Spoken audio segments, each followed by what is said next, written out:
of the offensive line, defensive line of scrimmage. And there it is. War Eagle, it is ready to go, and make sure it's always flying uphill. Hey, let's do a little Auburn, Arkansas football on the SEC Network. Going to go deep down the field. Oh, my God! Tipped and caught!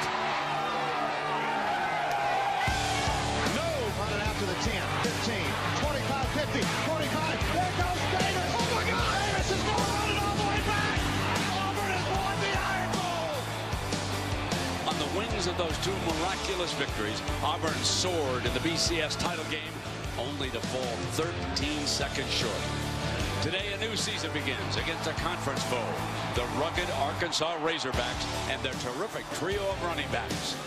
The first college football Saturday of 2014. Welcome back to the SEC. It's SEC Network Primetime Football presented by Dr. Pepper. You are looking live at the home of the defending SEC champions, the Auburn Tigers. Fresh off that magical run to the championship, Auburn opens its season against SEC West rival, the Arkansas Razorbacks. And the contrast in styles, folks, is enormous. Auburn, behind Coach Gus Malzahn, wants to exhaust an opponent with his high-octane attack. Arkansas, led by Brett Bielema, prefers the slobber-knocker approach. Grind and pound until an opponent raises the white flag. Pull up a chair, everybody. This is SEC football. This counts. Big time. And here come the Tigers.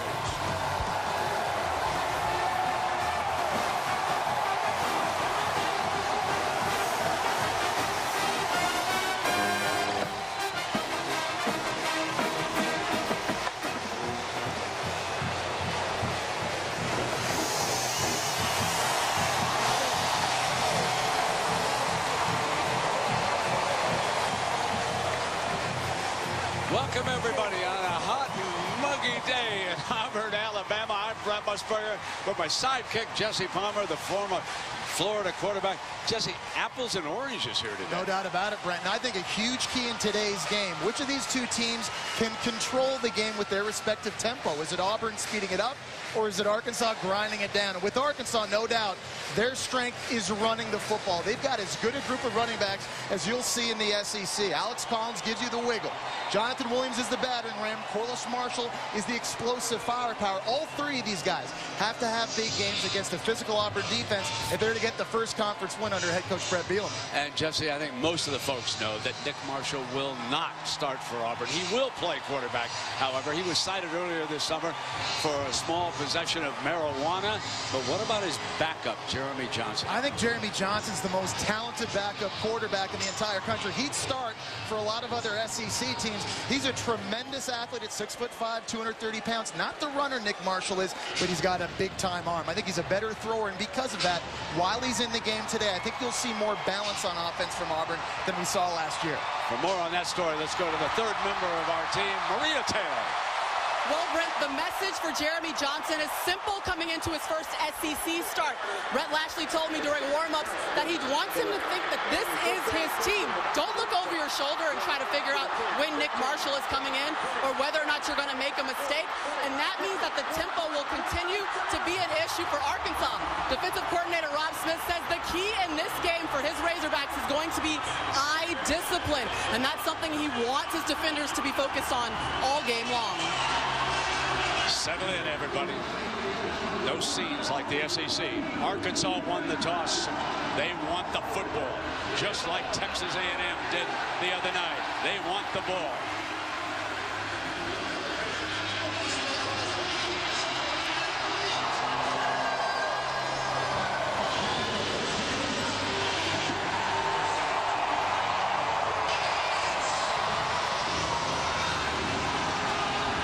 Come on, coach, it's hotter than that. How about your guy wearing the jacket? Apparently he's not that hot.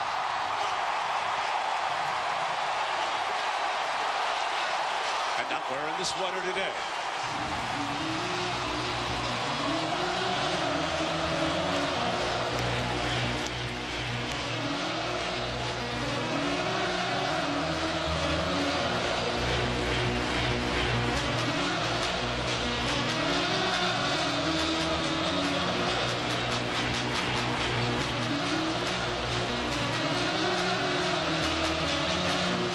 for Auburn, number 38, Daniel Wilson.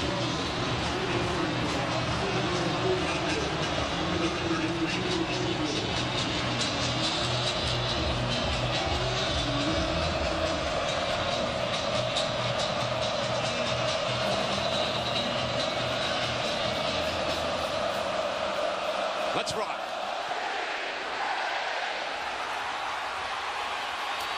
Corliss Marshall coming out. Stopped well short of the 20.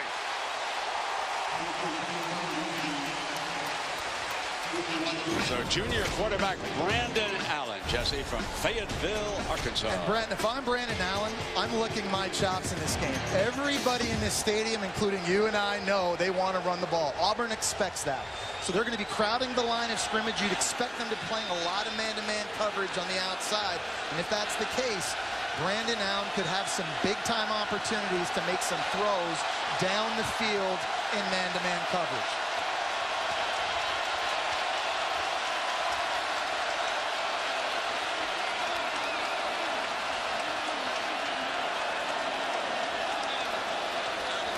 A little bit of a clock issue, and that's why we have the delay here. Hubert Owens is our referee, and the clock did not start on that kickoff.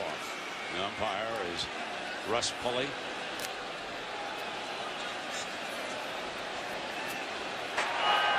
The game clock is not operating properly. Time will be kept on the field. The correct time is 14 minutes, 52 seconds remaining. Brett wants that clock to run and run and run some more. You know, and it's a thing they had success with in this game last year, Brent. They were able to run the football with a lot of success. The problem, when they got down in the red zone, they weren't able to finish drives. So that's a big key for Arkansas today offensively. You got to hold on to the football, and you have to own it, but there's got to be a payoff when you get down into the red area.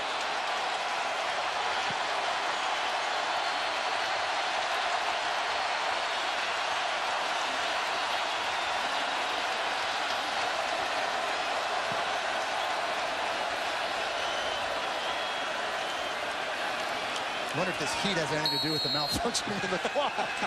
Electronics going down in here at Jordan-Hare. Jonathan Williams, first backup.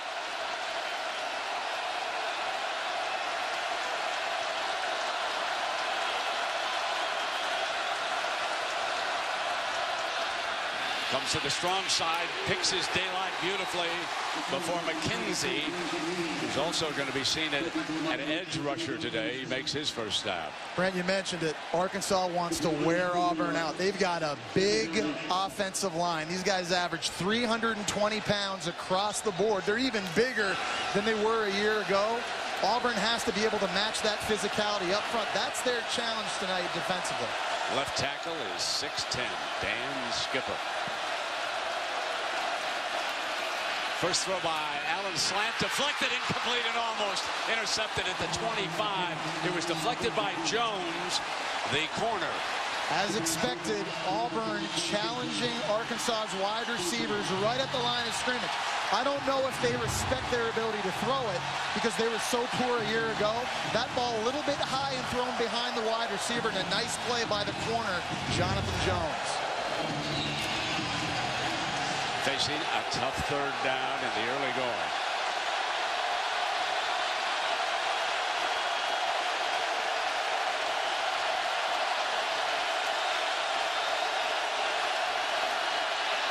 Four-man rush, offensive line does a job. Can he get the first down?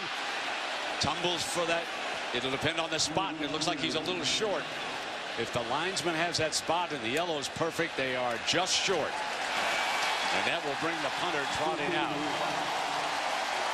Well, that's a win for Auburn's defense right off the bat, forcing a 3rd and long. You see nothing available down the field. Brandon Allen have to step it up in the pocket, and just the awareness. That's close. If he had taken one more stride standing up, I think he converts that. But that's a win for Auburn's D, forcing the punt. Sam Irwin Hill standing on the Arkansas 10. Bray signals fair catch at the 25-yard line. So here comes the young man that Jesse Palmer told you about. He's 6'5", 230, Jeremy Johnson. And Jesse, I was so impressed when you said yesterday, hold up your hand, young man. And he swallowed yours and then some. Unbelievable. He's a freak of nature. Mr. Alabama football in high school, played in 2 games last year, as you saw, SEC Freshman of the Week both times. And as Maria alluded to earlier, he's used to playing at this tempo. So this offense is not going to slow down without Nick Marshall in the game. Artis Payne gets the first call. Auburn replacing Trey Mason, a Heisman Trophy finalist a year ago.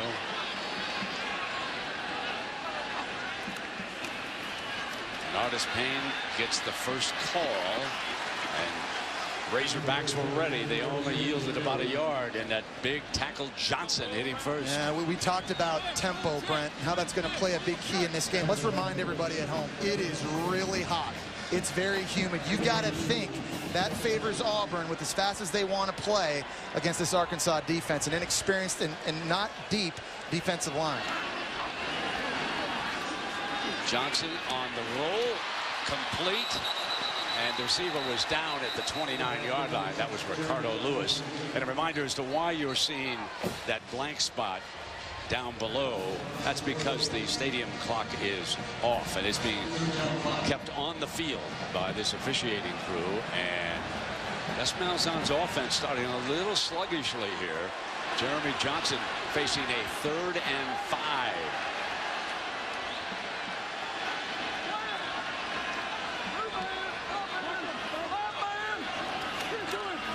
This is what the young man does best. Rifles it in for a first down at the 43-yard line. Sammy Coates, leading receiver of a year ago. You can see the natural arm talent of Jeremy Johnson. It's effortless, just comes out, tremendous velocity, throwing to a big target. Sammy Coates over the middle of the field. Now running that hurry up, then the handoff to Artis Payne, and a little daylight. And this is where they like to get things going. They come right back to the line of scrimmage. Johnson is checking over the sideline. He's got the play, and here's where that tempo starts to wear away on a defense.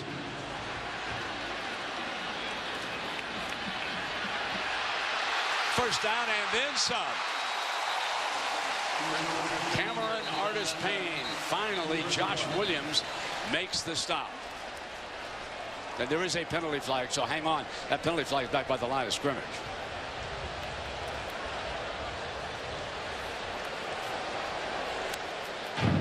Holding. Offense, number 18. 10-yard penalty. Beat it down. That's going to negate a big play for Auburn getting outside. Coates the guilty one. Yeah, they got wide receiver Sammy Coates, and this is a pretty easy call. You're going to see him at the top of the screen. He just left it now. Cameron Artis Payne gets outside right now. There's Sammy Coates tugging on jersey. Didn't let go. He lost his leverage in that block. Second and 13, and Johnson keeping it, swinging over, using Ricardo Lewis that time. But Johnson went to Ricardo Lewis, and he is upended here at the 40. And again, another third down. Yeah, 3rd and long, and this is an Gus attack. Yeah, this is an area that Auburn wasn't comfortable in a year ago. I think they feel a little bit better with Jeremy Johnson at the helm, but still, regardless of who your quarterback is, you never want to get into this kind of situation.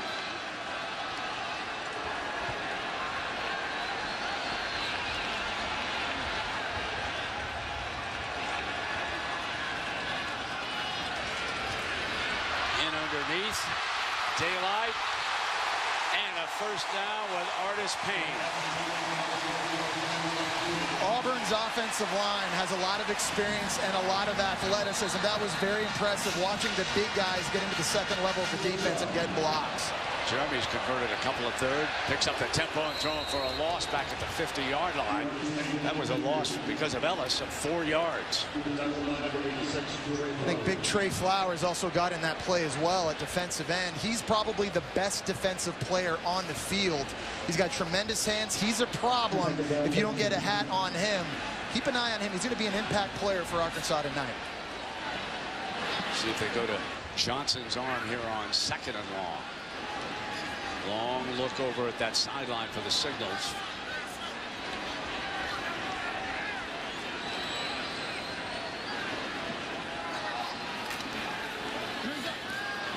do.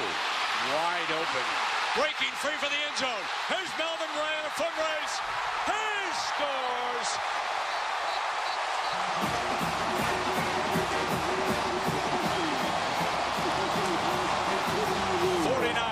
To a young man from Tallahassee, Florida. Say hello to Melvin Ray.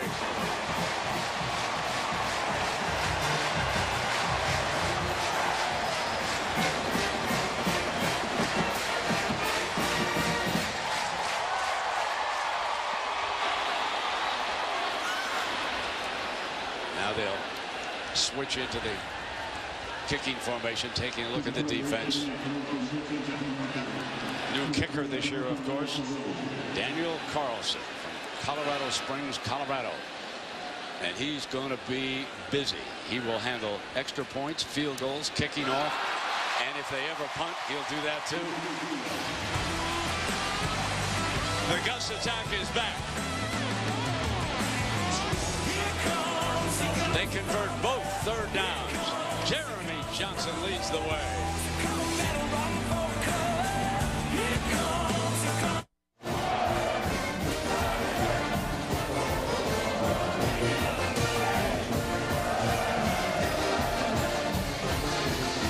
One of the great traditions in the SEC. War Eagle, Auburn, Alabama. This is Nova. Earlier here before the kickoff. Heading in now for a perfect landing down below. It's lunchtime in Alabama. Here's more good news for Auburn. Alabama and West Virginia are tied at 3 with time running out in the first quarter. Hallelujah. If you're in this stadium, one of these seats, no doubt. There's been a lot of when I get to Tuscaloosa, my friend, it's a different story. No okay.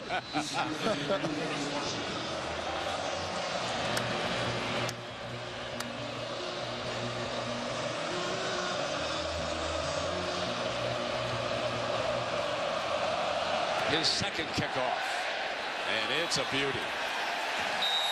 Out of the end zone. Well, you live by the blitz and you die by the blitz. Rob Smith, defensive coordinator, is going to dial up the corner blitz by Carroll Washington. That's going to allow Melvin Ray to get behind him. And Jeremy Johnson, a quarterback, does a great job seeing this. After the fake handoff, he knows just to pull it, get it into the hands of his wide receiver. You make one guy miss in this offense, and you are off to the races. It takes a tremendous amount and puts a tremendous amount of pressure on opposing Ds. Jesse, when you were dialing up that blitz for Darrell Revis, a little bit different, isn't it, sometimes, okay? Defensive assistant down there with the Buccaneers. Now it's Marshall's turn. So Marshall, who was back on the first kickoff return, he let that one go over his head. This is the first time we have seen him. Remember, 3 fine running backs for the Razorbacks. You know, and we expect Auburn to be a lot more physical in the front seven this year. They've had some losses. They lost D4, defensive end, to the draft. They lost Carl Lawson to a knee injury.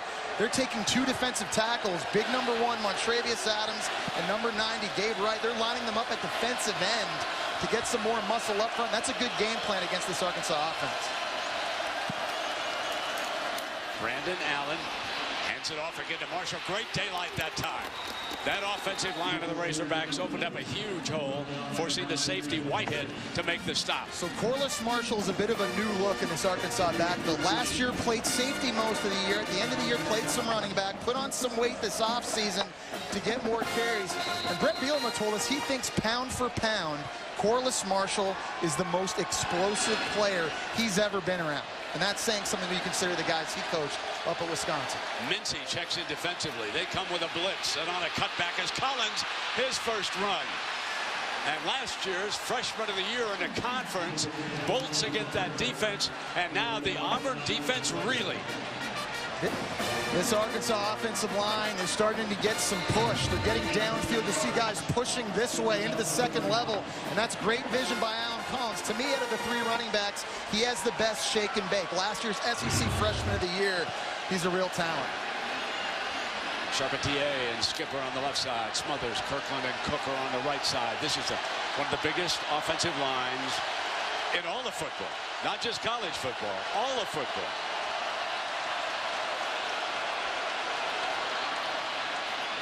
Huge hole gaping holes. Gashed him all the way to the 12-yard line. My goodness, it looked like they didn't even have 11 defenders on the field. They're getting tremendous push again from this offensive line. This is a little delayed draw right here. It's a nice job by Arkansas just mixing up the play calls. In this backfield, it's a simple stretch play to get some pins downfield. And again, you see tight ends. Hunter Henry getting blocks. They rush for 20. Then they rush for 22 yards by bringing Collins. And now Marshall checks back in as the rotation on this muggy day continues. Cut back to the middle, and that time Auburn was ready. Justin Garrett. Now, there is a story with Justin Garrett.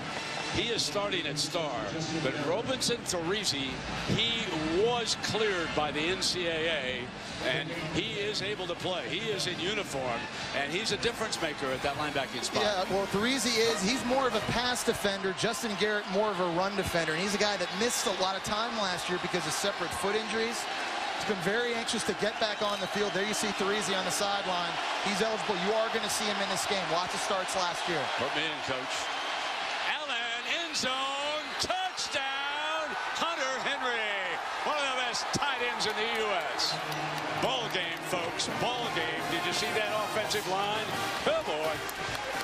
Well, Brent, I think when you're having success running downhill the way Arkansas is right now, Auburn reacts the same way. They want to play downhill and they want to stop that run, and play action can become a huge critical part of this passing offense for Arkansas. You're not ever going to find a tight end that or any more wide open than what you just saw Hunter Henry right there. John Henson for the tie. Down to Southlake, Texas. Take one more look. Nobody, I mean nobody, picked up one of the most talented tight ends in the country. The Wisconsin Food Association salutes these guys. This is a new and improved offensive line from Arkansas. We talked about how big they are. Look at that right there. 321-pound average. That's bigger than 28 NFL teams, ladies and gentlemen. And it didn't matter who was playing running back on that last drive. Corliss Marshall, Alex Collins, Jonathan Williams.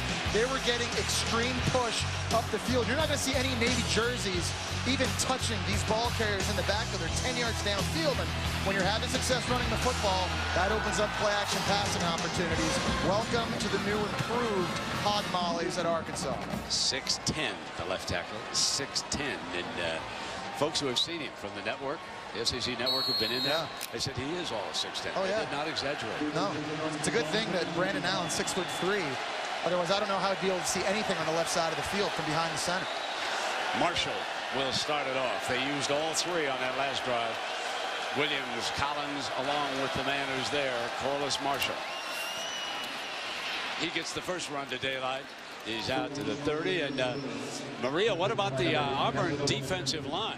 Well, defensive line coach Rodney Gardner, Brent, was not very happy with their play in the last defensive possession. In fact, he was really getting after Vontae Lambert of the defensive end side. He was saying, you're giving up too much space. If you guys do not want to play physical, let me know now. And he really laid into his D line to really get up and make a push on that defensive line.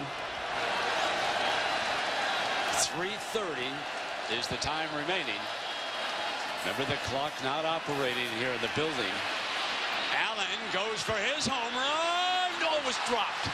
Dropped at the 30-yard line. Hatcher might have scored on that. Oh, we talked about how Brandon Allen would be licking his chops in this game because he knew he would get opportunities like that. And here's a double move by Keon Hatcher. It was a tremendous route. Got way behind Trevon Reed at cornerback, and that's just a play you have to make. If you're playing the defending SEC champions in their backyard, when you get those opportunities, you've got to come down with that. Which leaves Arkansas with a 3rd and 5. Williams. Yeah, it looks like a timeout. Timeout, Arkansas. So the Razorbacks use the timeout, and that gives us an opportunity, Jesse, to remind everybody that the college football season continues on the SEC network. Tonight, at 7:30. Southern Miss and Mississippi State in their first game of the season, presented by Regions Bank, and you can also watch it live on Watch ESPN. I can't wait to watch Mississippi State. I think they have a chance this year to make a lot of noise. And what you called what, the 9th best division in the NFL? Yes. In the SEC West. That guy right there, Dak Prescott, I really think has a chance to be a dark horse contender for the Heisman Trophy. I love their defense. I think the schedule sets up very nicely for Mississippi State this year. I can't wait to watch that one. Let's see what Coach dialed up here on 3rd down and 5. Now, last year, Keon Hatcher, the receiver that just dropped the pass, he was their big answer on these 3rd downs. I'm not sure if he's on the field right now. No, he's not. He's in the doghouse. So you talked about the tight end. Here's an area, though. If you're a tight end, you got an opportunity. You see Hunter Henry, who caught the touchdown pass. He's lining up at the very top of the screen, way up here. 3:13 in the quarter. Williams, the running back. Allen looking for him, keeps it, takes off, and this is going to be a penalty flag. Penalty flag comes flying at the end of the play. Line judge was making the spot. Blackson was in the middle of things down there for Auburn. It's going to be a horse collar, I think, maybe. Face mask. Face mask, yeah. Defense, number 98. 15 yards added to the end of the run. First down. That was Blackson, who was right in the middle of it. Gives him a fresh set of downs here against the defense that's under fire. And I really think this could have been called either way when I saw this live. You're going to see there's the face mask twisting. He also grabbed him in the back of the shoulder pad. That's where I thought I saw the horse collar right there. Yo, you're right. Either way. Yeah. I mean, that's a pretty easy call to make, and that's a big 3rd down mistake by this Auburn defense now, as Arkansas kind of getting that momentum going again, staying on the field. You're kind of playing into their hands. That's what they want to do. 3:05 first quarter.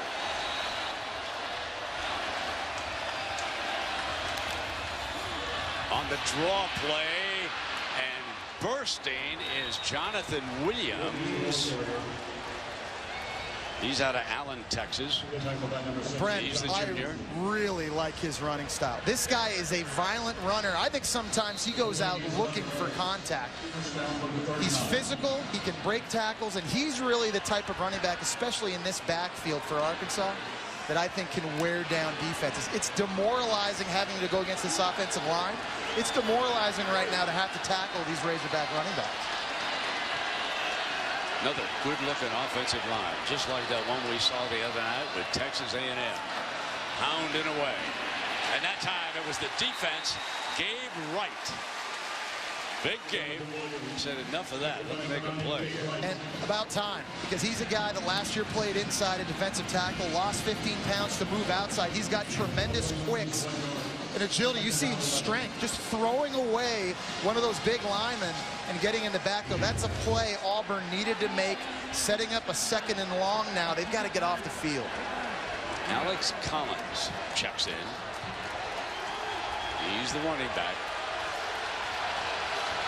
The Razorback 3. 2 minutes remain in the first quarter. Pump fake, then fire back in underneath.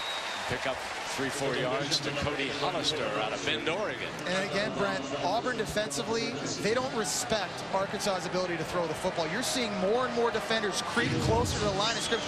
Look at all this grass back here. There are no defenders. Look how everybody creeps up close to the line of scrimmage on 2nd and 11. That just shows you their mindset. They're going to force Arkansas to prove to them that they can complete some downfield throws before they give them that respect.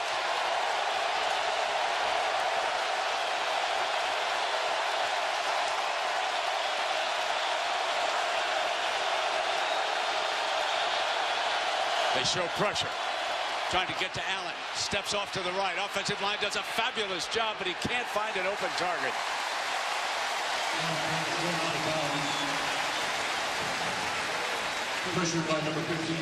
And really, that all started with Gabe Wright getting that big stop behind the line of scrimmage on 1st down, putting Arkansas behind the sticks.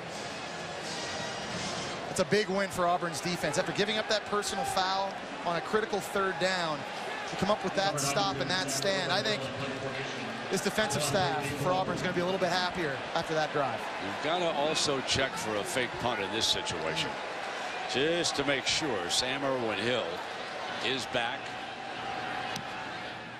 Going to try to drop it inside that 10 if he can and back it up. And a beautiful play by the special team here. They have Auburn backed up around the 3-yard line, and that was Jared Collins who made the catch. Let's go to the studio and Dari Noka. What's going on with Bama, Dari? Well, guys, I'll tell you what, they were up 10-3 on West Virginia, of course, in Atlanta from the 19. West Virginia's Clint Trickett to Kevin White. Goes up, makes a spectacular catch. Extra point good. It is a 10-10 game early in the second, guys. Dari, I covered Trickett down at Florida State before he transferred to West Virginia. His daddy, one of the better offensive line coaches in the country. The young man flat understands the game. If he gets enough time, he'll know how to move the ball. You're playing for Dana Holgorsen, that offense. That's not an easy offense to have to play right out of the gate. I don't care how many months you have to prepare for it. Artis Payne. Yeah, he runs to the 9-yard line on first down. So we're winding down the clock on the first quarter, and Nick Marshall has not been seen on the field. He obviously is going to play. Doesn't surprise me, though. Jeremy Johnson, ball hasn't hit the ground yet. He's 6 for 6 right now, and this offense is rolling. They run for a first down. Number 44 stepping in there for Trey Mason. Cameron Artis Payne from Harrisburg, Pennsylvania. Half minute left in the first quarter. First down for the 16.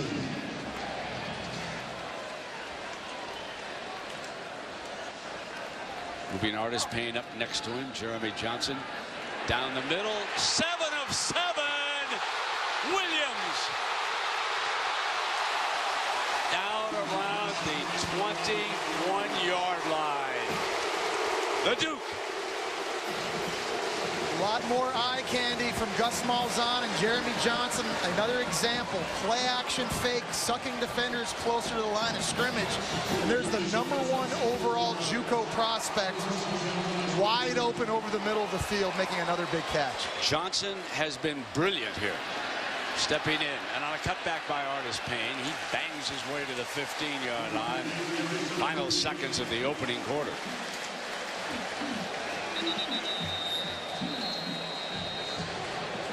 So that whistle signified the end of the first quarter. End of the first quarter.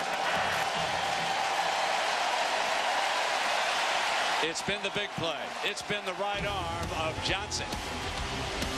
62 yards on this pass play. Duke Williams. And Auburn gets another scoring opportunity when you come back.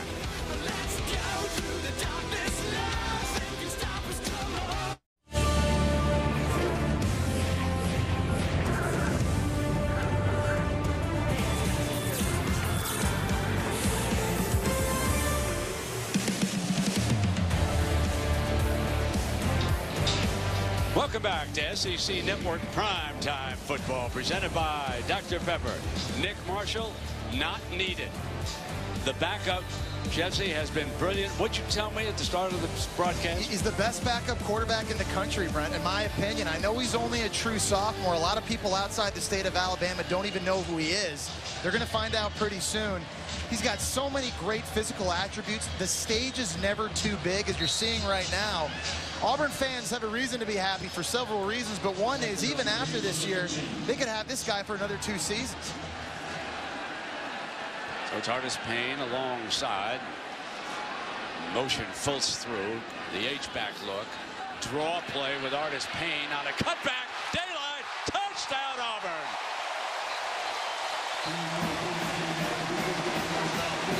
Penalty flag.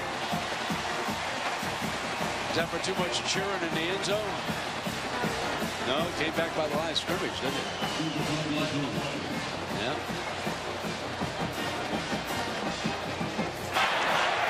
During the run, personal foul, face mask, number 51 on the offense. 15-yard penalty. Repeat second down. Right tackle Patrick Miller. That was really well designed and set up. It was a slow developing play that allowed the offensive line to climb up into the second level and get hats on hats. See number 51 here. You're going to see him on the left side of your screen. He's going to kind of hesitate, then get downfield. He's going to lock up here. You can't really see. He kind of gets out of your screen.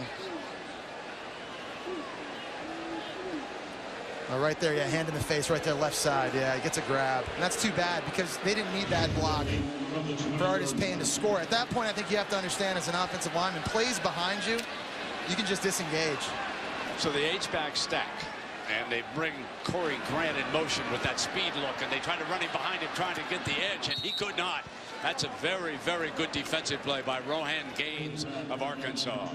This Arkansas defense right now is really doing their best to try and play downhill. And we talked about eye discipline. There's a good example of that right there. With all the things happening in front of him, guys in motion, Corey Grant, not an easy guy to catch up with, and Rohan Gaines went stride for stride with the speedy Auburn running back to make that play, setting up a 3rd and long. And this is really where Jeremy Johnson has really shined here in this game so far. The biggest down in distances, he's been deadly accurate.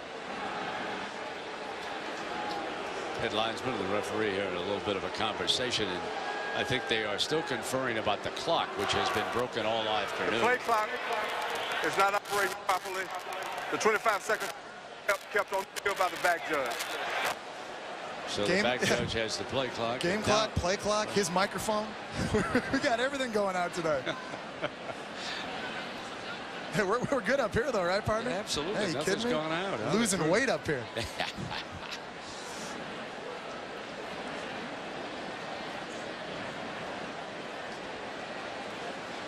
But the big tight end here on this 3rd down now. You know, you expect Auburn to go ahead and throw. They've had so much success, and Jeremy Johnson has had time. We saw C.J. Uzomah make a big play over the middle of the field. And that's really been the area, I think, that Auburn has had success attacking, with the exception of that first long touchdown by Melvin Ray down the sideline. Middle of the field, they've had a lot of big strikes.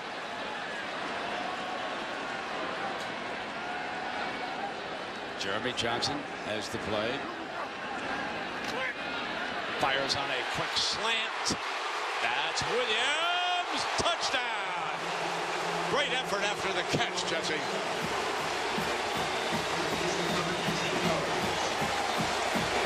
He's the real deal, folks.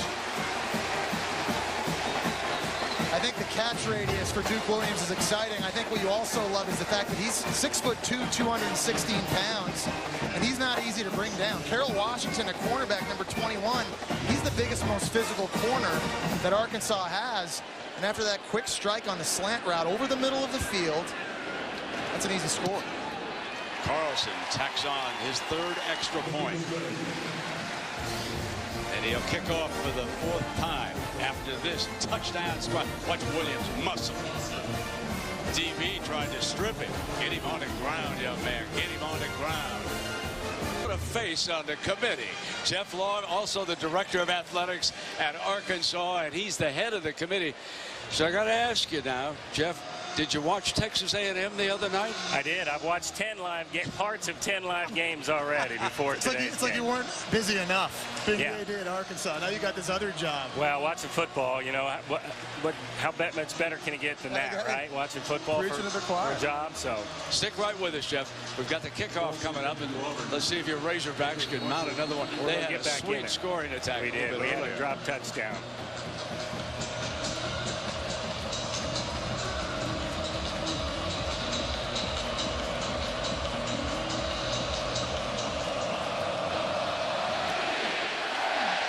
That one will come out, and that gives us a chance to get right back here to Jeff, chairman of this committee, and some of the bullet points. The one thing that throws me off a little bit, and then I'm going to let Jesse ask you something. Sure. How are you going to figure strength of schedule? There's about a dozen different ways you can do that. Yeah, absolutely. And I think we'll look at a dozen different ways, and then we'll take all that in. And again, truthfully, each individual member may look at the power rating or the strength of schedule a little bit differently. But we'll have all that data available to us. Can you tell people at home how you guys are going to meet, how often you're going to meet together, and what are some of the things you guys will go through in those meetings? Yeah, we got a couple conference calls here before October 27th, 28th. Our first ranking comes out October 28th. So. And then we'll meet weekly from that point on, every Monday and Tuesday in Dallas. Here's first down for the Razorbacks. Play action. Allen snaps it off, and a reception and a first down at the 36-yard line. Well done. And so I have to ask you, get in there. What's to make anybody think that 4, 5, and 6 are going to be less controversial than 1, 2, and 3? I guess I come back. Who said it wouldn't be? Who said it wouldn't be? I mean, it will be. You know, it will be, Brett. I mean, you know, we're going to be picking the top 4, and I think 4, 5, or 5, 6, 7, 8. They may have an argument for us, but we understand that. But I tell you this. 13 people are going to be watching more football, analyzing more than any other poll in the history of college football. Collins has stopped, and this will be second down and long. Yeah, the Food and Beverage Association called and said they're complaining about 3 games on New Year's Eve. And I'm just teasing you now, Jeff, about that. So the first rankings come out in October. Yeah, October 28th, Tuesday, 7:45 Central. Get ready for some second guessing. Well, absolutely. You know, and I know one thing fans are a little bit concerned about is bias, because there are a lot of people on the committee that have affiliations and ties. Yourself at Arkansas, obviously Pat Hayden at USC, and Barry Alvarez at Wisconsin. How do you eliminate the bias from the selection process? Sure, I think that started right up front, because when they talked about serving on this committee, you know, they went for people who could leave those biases at the door. And, you know, I've said before, even if something creeps in. Great catch over there on that play. Great catch by my guy over there. Yes. But even if subconsciously, you know, a bias creeps in, there's 12 other people that kind of check it. So with that, I don't think we'll have a problem. I can tell on that last play there's going to be no bias. Now, you do it. if Arkansas comes out, you have to recuse yourself. That's right. I'm biased about my team. I guarantee you How that. about your conference? No. I think we have to check it on my conference, and we'll be in there discussing our conference. Jeff, thank you very much for being with us. Every time we see you, partner, get ready. Well, great to have you on our network. Love Jesse, and you too. Thank you. Here comes a first down and 10 now after that slick catch. That one was, I think, tipped, wasn't it, a little bit, Jesse? Yeah. Second down. You know, we've seen a couple big completions on this drive, though, Brent. There's a flag on this play right here. We'll have a chance to see what that is. But a nice answer drive so far by Arkansas. And our guy Jeff Long, he's got some reason to smile a little bit. This offense just looks to me a lot better night and day than where it was a year ago. Holding. Defense, number 3, on an eligible receiver doing a legal forward pass play. 10-yard penalty from the previous. I can see why he became the chairman. Personable. Yeah. Because he's going to have to bring a consensus. And no doubt about it. Well, this is a big job. Remember, this is unprecedented shaking hands. In college football. Yeah. This isn't just a bunch of people getting in a room together for a couple of days, having some pops and talking college football. There's a lot riding on the line. These are serious decisions that this committee has to go through week in, week out. I think Jeff Long's a great guy to kind of spearhead that up to the job.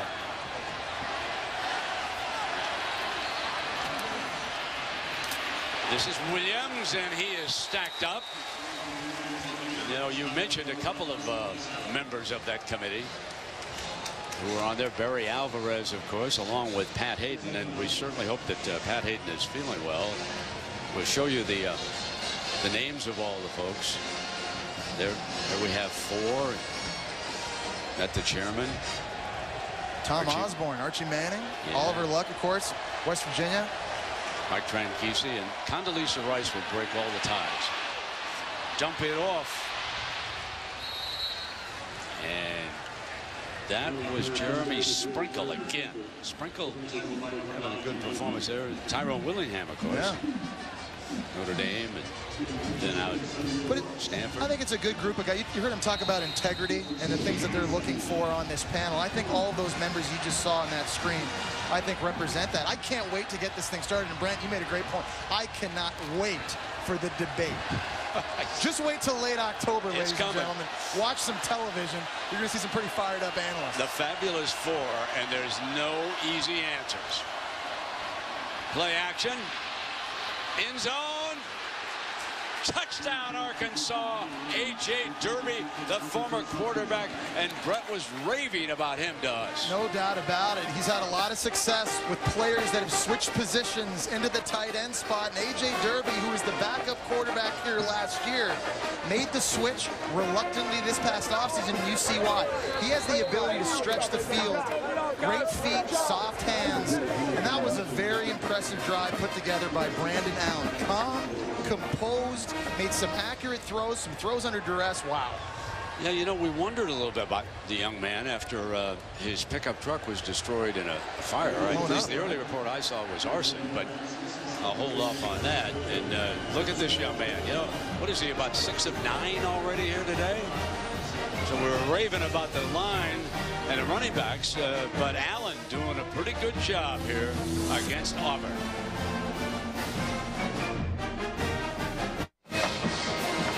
We welcome you back to Auburn, Alabama. Arkansas has scored here for the 3rd time, and they've closed to within 7. And a reminder that tonight on the SEC Network, join host Dari Noka and network analysts discussing all the SEC news of the day on SEC Now at 7. Then at 10:30, get scores and highlights from around the SEC on SEC Scoreboard, also available on Watch ESPN. Well, the talking season is over, as Coach Spurrier would say. Yeah, you know, you got to back it up. And certainly this past Thursday, it was Texas A&M. Didn't do a lot of talking. They let them play, kind of do the talking for them. And that sent ripples, not just through the SEC, Brian. I think it sent them all across the country. Kevin Sumlin was busy going to the bank. He didn't have time to what a great coaching job he's done. Catch those checks. Whoa. But can the Razorback defense stop them? Here's Lewis, Ricardo Lewis. And he's out to the 27-yard line. Now, Brad, that was just the 2nd time we saw Arkansas have success with a play-action fake to the tight end. There's Jermaine Whitehead at the top of the screen. There's the tight end, A.J. Derby. He's just going to run a little out and up. Now, the play-action fake to Corliss Marshall, it freezes the safety Whitehead. You look at him right here. You pause it. He's looking in the backfield and not focused on this tight end. And that's just an easy lob throw in the back of the end zone. Bit of a coverage bust, a little mental mistake. You got to see A.J. Derby. Here's a guy that figures to be a big part of this offense, too. Great story. Started off his career playing quarterback at Iowa. They wanted to move him to linebacker, so he went to JUCO, then came to Arkansas. And here he is. Can't take. Oh, his first incompletion. And Lewis had to go back quickly just in case. I thought it was incomplete, though. I didn't think it was a lateral. But so this is his first incompletion. And, you know, that's not on him, obviously. Dick Marshall say to his buddy, hey, come on. I'm ready. Hey, Coach, let me in. Let me in. Look, they're not taking him out. He throws an incompletion. I'm ready. I'll tell you what, how smooth does this offense look under Jeremy Johnson? It's looked a lot different, obviously. People at home that are used to watching Auburn are used to seeing Nick Marshall in the zone read and quarterback runs. You can do some different things with this big 6'5" true sophomore. 2nd down and 10. Auburn has scored on all 3 of its possessions. And here they come again with Artis Payne. Gaines finally able to wrestle him down. I've been impressed watching him, and I think the biggest question for Auburn offensively is replacing Trey Mason, who I know you love. Heisman finalist, rare blend of speed and inside power running. I think Cameron Artis Payne, known as being a game breaker, he went ahead and lost some weight this offseason, lost about 8 to 12 pounds to get a little bit quicker. He looks like it. 10:25 remaining in the first half, and outstanding defensive play by Brooks Ellis, a sophomore from Fayetteville, Arkansas. And Rob Smith dials up the pressure. That was a great call. Setting up an Auburn punt. How big is that for this Arkansas defense? Sorry, they've been getting gashed here in recent drives. Just gave up a 97-yard touchdown drive. Now getting the football back to their offense that has been rolling. They've got an opportunity to tie this game up right now. That was a huge play there by Brooks Ellis. Auburn's first punt. Carlson handling all the kicking duties today. Dean is driven back. Oh my. They have found a kicker, folks. He's stopped inside the 10-yard line.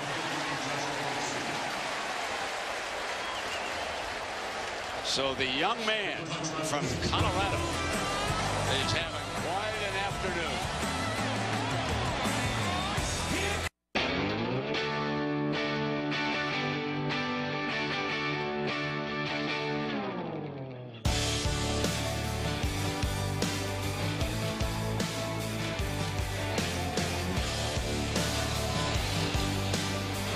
No such thing as a bad atmosphere in the SEC.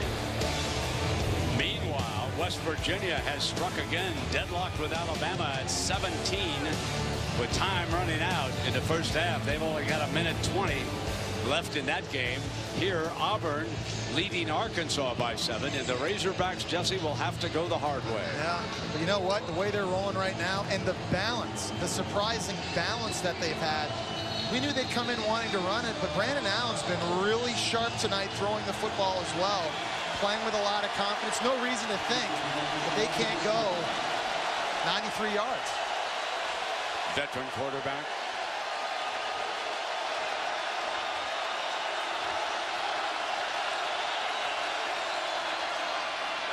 Nice little fake. You get that daylight opened up for Corliss Marshall.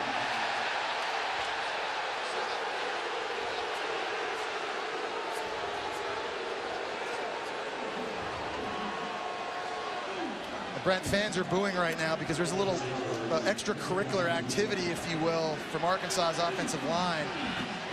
We're going to try to show it to you at home here. I think it's a good demonstration of just how much more physical and the different attitude this offensive line has right now.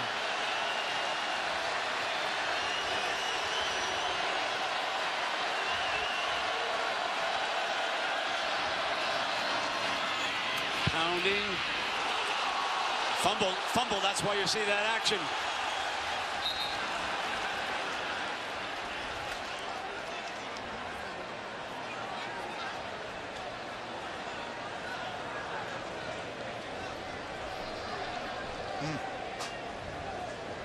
Obviously, ball security in this game right now going to be at a premium the way both these offenses are operating. Turnovers are huge.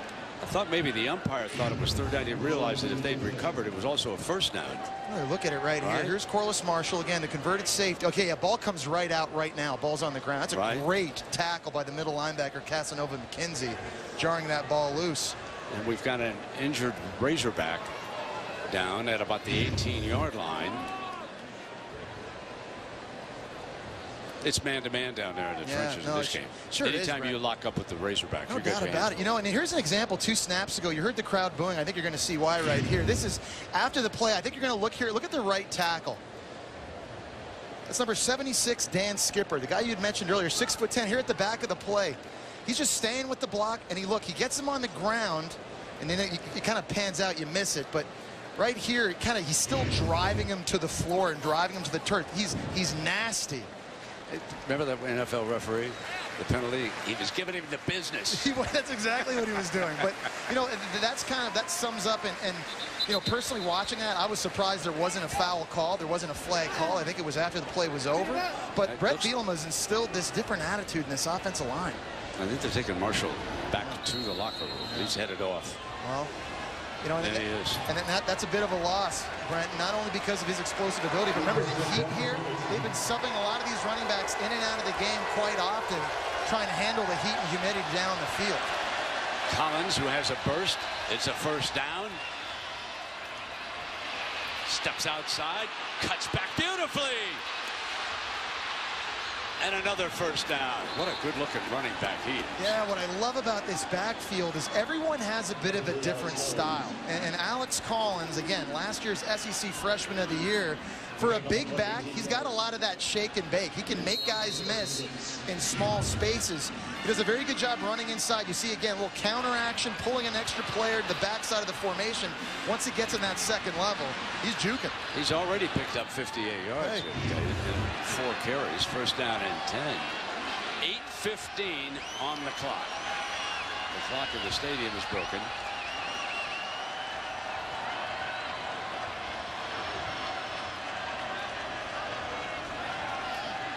Collins breaks the daylight.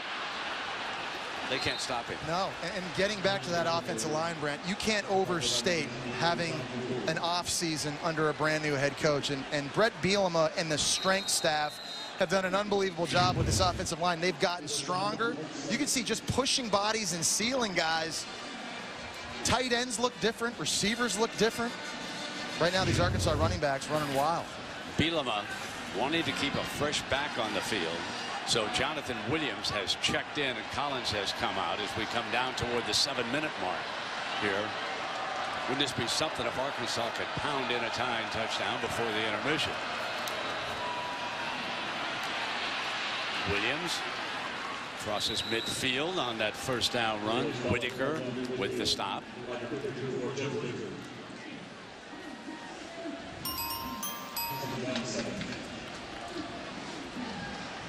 So their next game's up.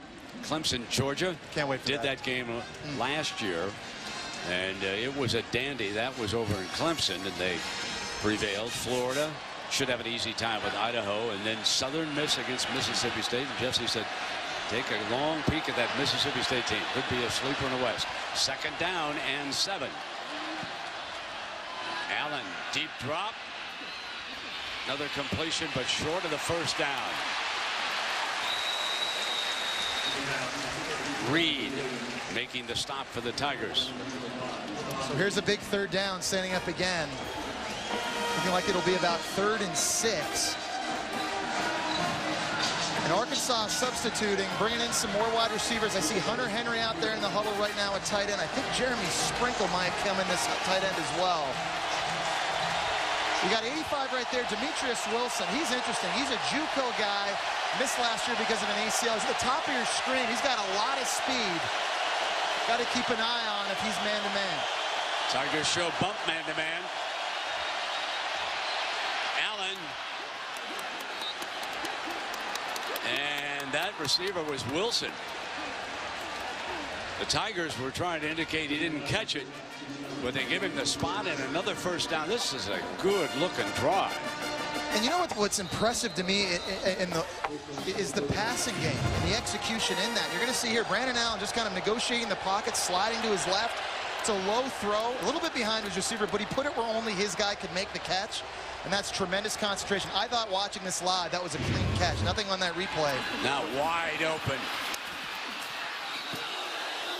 Brandon Allen to A.J. Derby. And balance in the offense, Brent. This is what they lacked a year ago. No explosive plays in the passing game. If they got into 3rd and long, they spread the field. They were quite frankly awful. That's a lot different this year. Some new receivers, and we're seeing a lot of good-looking tight ends. This offense entirely different. Timeout has been called. Approaching the 5-minute mark remaining. We're going to take a break. Auburn leads it, but it's an uneasy lead right now with the way these Razorbacks are pounding down the field. Remember, this drive started inside the 10-yard line. We'll see you at halftime. It'll be the Auto Owners Insurance halftime report. Dorian Oka, Greg McElroy, Booger McFarland. Alabama at halftime. Close game against West Virginia. Early highlights from earlier today. Wisconsin LSU preview. Quickly, Auburn, Arkansas thought. Jeremy Johnson. All I have to say, wow. Arkansas running game. Big. Good enough. We'll see you at halftime. All right, guys, looking forward to that. 21-14. Arkansas's drive started back on the 7-yard line. Now in the stadium, that clock is broken, and we are winding down to the 4-minute mark here. So plenty of time for the Razorbacks, who have 2 of their 3 timeouts. Auburn burned its first one. Williams stays in as the running back. Toss play to him. Beautiful hole opened up by the offensive line, and he picks up a first down at the 5, forcing Whitehead again to make a tackle. You know, certainly Auburn's defense wasn't what you'd call a dominant defense a year ago, but this area of the field is a place that they really shine. They were the 2nd best red zone defense in the SEC with their backs to the wall tonight so far. Arkansas is already 2 for 2, scoring 2 touchdowns when they've been in the red area. Auburn here has to make a play. You can't let Arkansas get back momentum, tie this game this late in the half. Someone's got to step up here and make a stop.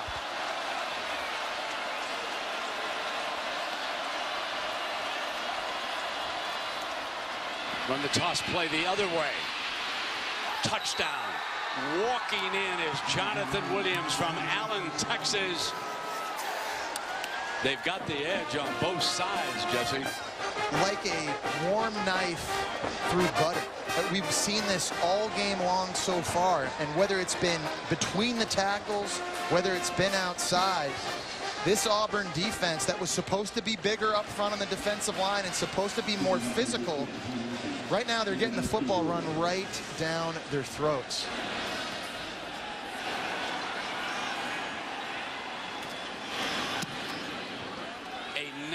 3-yard touchdown drive.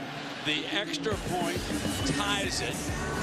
Still 4 minutes remaining here in the opening half. Hey, you folks shopping at Walmart in Arkansas, go on home. You got to watch the second half on the SEC network. Life in the SEC. Texas A&M goes in and pops South Carolina on a Thursday night.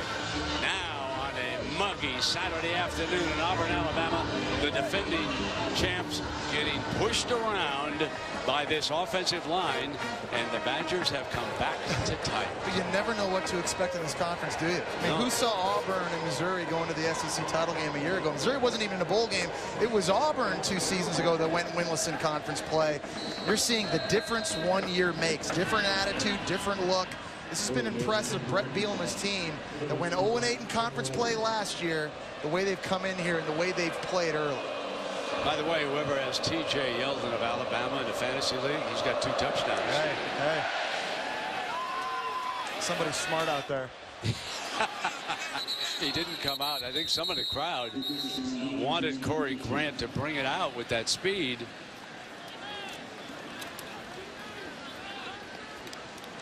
Bielema hopes to stop this particular drive. At least take that tie into the locker room here at intermission. Had one of his running backs shaken up. That was Corliss Marshall early on. But he's got a big time offensive line, folks. 4:28 is the official time right now.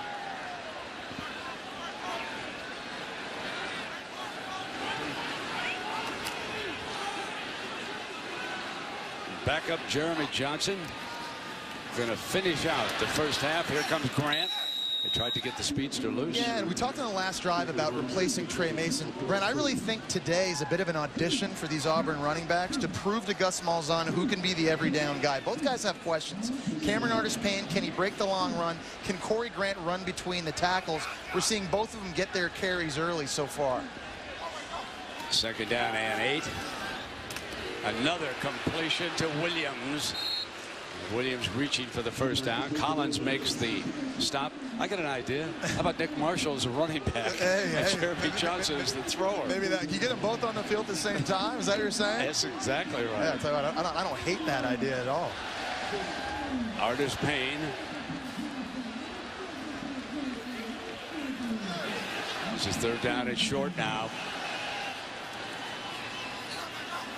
Brings Lewis through in motion, hands off inside. Then the Razorbacks jump at Trey Flowers, who you've talked about, one of the better defensive linemen in the league. I think he's the best defensive player on the field in this game right now. Put his grade in last year to the NFL. They gave him back a third-round grade, so he decided to stay in college, and Arkansas is happy he did. He's a problem he lives in the opponent's backfields, and he's made some big plays today.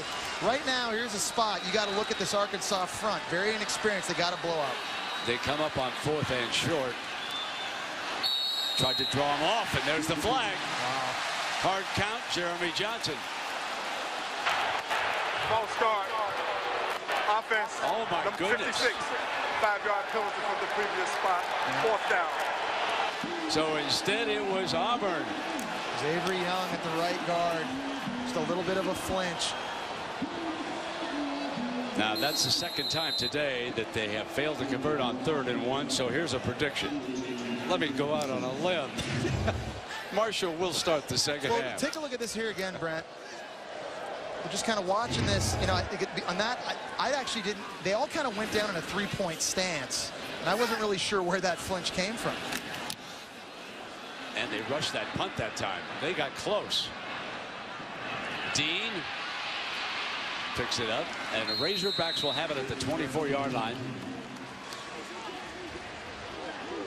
2 minutes and 30 seconds remaining and 2 timeouts. Remember, the clock in the stadium is broken. So here comes the junior quarterback, Brandon Allen. He's got plenty of time. That's an eternity, Brent, no doubt. I mean, the way they're gashing this Auburn defense right now, not just throwing it when they have thrown it, but also in the run game as well. 2 timeouts, lots of time to go.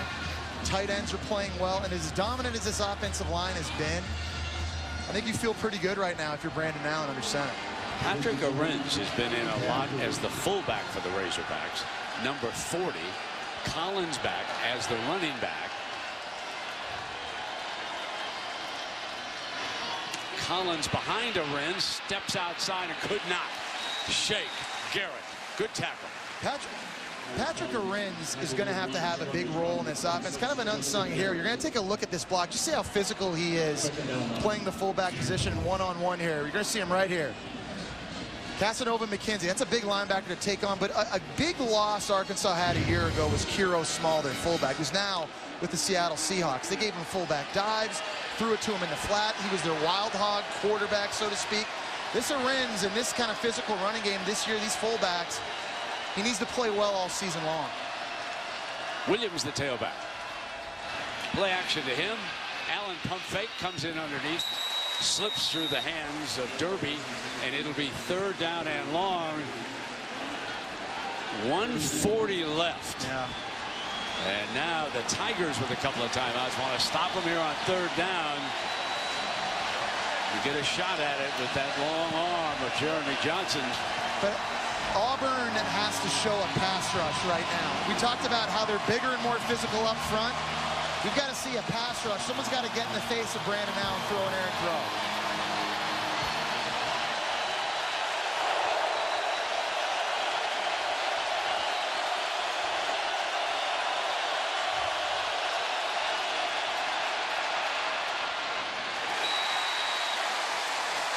Nothing doing. Mincy didn't start this game, but came in, was the defender over there. Razorbacks will punt. And Jonathan Mincy is another key guy for this Auburn defense. He moves over into that boundary cornerback position. He's going to get lined up with the best receiver of every SEC team that he faces this year. He's probably not the prototype boundary corner. He's not that big at 5'10", 196, but showing you great competitive spirit on that play. He's got a lot of ball skills. They need him to have a monster year this season. That was a great play. Bray will try to get a return here for the Tigers. From the 26 to the 40-yard line. They're close to a minute and a half to deal with. The college football season continues on the SEC Network. 7:30 Southern Miss and Mississippi State. Their first game of the season, presented by Regions Bank on the SEC Network, and also available live on Watch ESPN. You really spit that out nice. Southern Mississippi, Mississippi State. Say that 5 times fast. Huh? Yeah, baby. That's how you get paid the big bucks. Here's Jeremy Johnson. And a lot of time, obviously, an eternity of time for this offense, how quickly they go. You see this interesting little huddle they do where they get the receivers lined up quick and they turn around and they want to snap it fast, try to catch the defense off guard. Slips it to Williams. Clock will stop momentarily and Auburn will hurry. Ball close to the Razorback 40-yard line. Yeah, Duke Williams is really raw. He doesn't run great routes. I don't know how good he is after the catch, but I know this. If you put the football anywhere around this guy, he's going to make the catch. About 1:15 left here in the opening half. Johnson on fire, comes back to Williams. Fumble, but it goes out of bounds. It will be Auburn football back at the spot where he fumbled. By rule, it'll come back to that spot. Not going to be a first down. But it was a nice job by Jeremy Johnson, understanding he was under pressure from the blitz and getting the football out quickly. Take a look at this. There's traffic coming back from the inside. That is a great effort right there. Number 7, T.Q. Coleman, linebacker, stripping that football. Tremendous effort. Great pursuit. 2nd and 2 for Johnson. Offensive line gives him time. Fires middle. Incomplete. Just a little bit high. Gaines had the coverage over there. And that, of course, was Sammy Coates. Couldn't quite get up high enough to bring it down. And that's really the first bad throw for Jeremy Johnson all game. I mean, really, he's been so lights out and so accurate. That's one. He would have liked to get down a little bit. You take another look at this again. Big Sammy Coates still almost went up with one hand and pawed that thing. Big 3rd and short. 41 seconds remaining.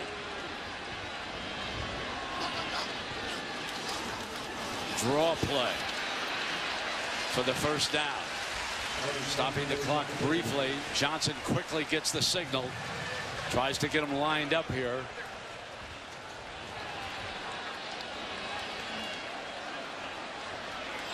Clock starts at 35. Johnson. Incomplete. Stops the clock. Second down coming up. Use them on. In Arkansas defensively, they're still bringing a lot of pressure. They've decided to heat it up. Rob Smith, the guy, whether he was at Maine, whether he was at Rutgers with Greg Schiano, whether he was the Tampa Bay Buccaneers, Arkansas's defensive coordinator wants to bring pressure. That's an identity they want to have this year. They want to be known as an aggressive attack defense. Something new to watch for the Razorbacks this season. On 2nd and 10. Johnson goes in zone, and it's out of bounds. Coates was the receiver, and Carroll Washington, the defender on that side. 23 seconds left. 3rd down and 10.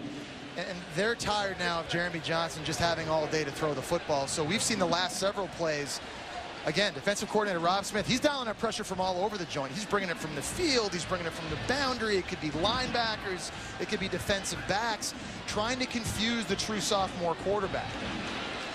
But watch the middle of the field. That's where Jeremy Johnson's like to go on these critical down and distances. Timeout.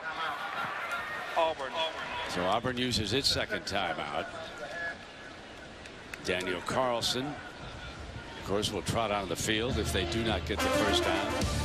Well, coverage of college football continues Sunday at 7 as Utah State travels to Volunteer Country to take on Tennessee in their first game of the season, only on the SEC Network. Butch Jones has done an unbelievable job recruiting in Tennessee. You know, he got 35 commitments this offseason. He got in the 5th best recruiting class in the entire country. That's really good news down the road. The problem, a lot of those young guys are going to have to play right now. They're very talented, very young. And you like that quarterback from Utah State, Chucky Keaton. Hurt last year, back and healthy. Yeah. He can cause you trouble. No doubt, no doubt. This will be a great game to watch. Can't wait. 23 ticks of the clock left. And with the timeout, should it come up, the running player they're short, if they go in that direction, they can still stop it to get their field goal team out on the field. Got Duke Williams right here in the slot, Brent. We've seen him make catch after catch, big body catches. He's done, again, a lot of his damage over the middle of the field. See if Jeremy Johnson works his way one more time. Needs to reach the 18-yard line for a first down here.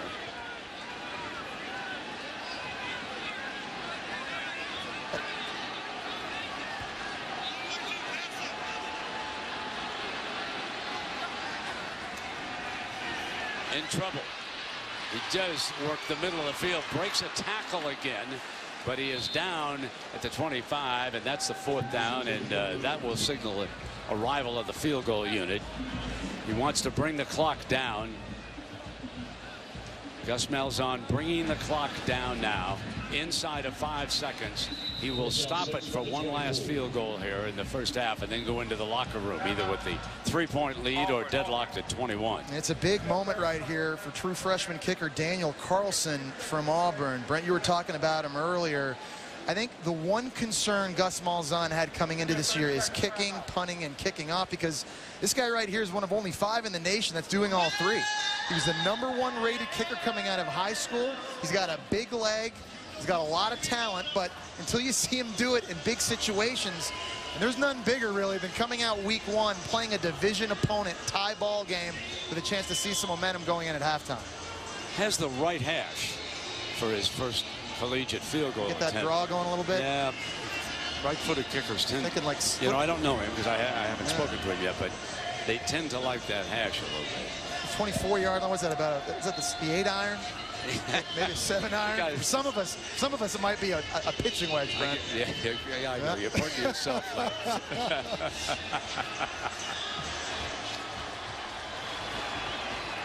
So Tyler Stovall, he is the holder. Forrest Hill will snap it. And it will be a 41-yard.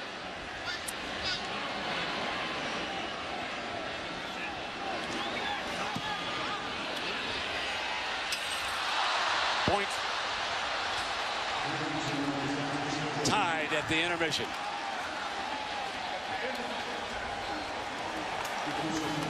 That's a good move by the veteran, right? Gus is with Maria, so let's go to her now. Coach, Arkansas has had some success in the run game. Where do you see room for improvement on the defensive side of the ball? Yeah, I think you're right. I think we got to stop the run. That's what stands out to me. You know, offensively, we just had the 2 third and shorts they got us. A little miscommunication with some new guys. We got to get that corrected, and I think we'll be all right in the second half offensively. How would you assess the way your offense has operated with Johnson under center? Yeah, I think he's done a real good job. Like I said, you take away the 2 third and shorts, we couldn't get the first down. I feel a lot better about it. Does he get the start in the second half? We'll see. We'll talk about it here once we get in the halftime. All right, thanks, guys. Thank you. So deadlocked at the half. A 3-touchdown underdog and a very happy visiting coach after that missed field goal. Now let's send you to the studio. Dari Noka for the Auto Owners Insurance halftime report. Dari, take it away. Well, Britt, I tell you what, we got a good one. I think what we've seen, Arkansas has certainly made strides. They can certainly run the football, and Auburn maybe defensively not what they would like to be. It's all about the sound. Georgia, Alabama, Mississippi, Louisiana, Carolina. Don't you want to get down and dirty? It's Florida, I'm thirsty. Hit me with your Tennessee whiskey and crank it loud.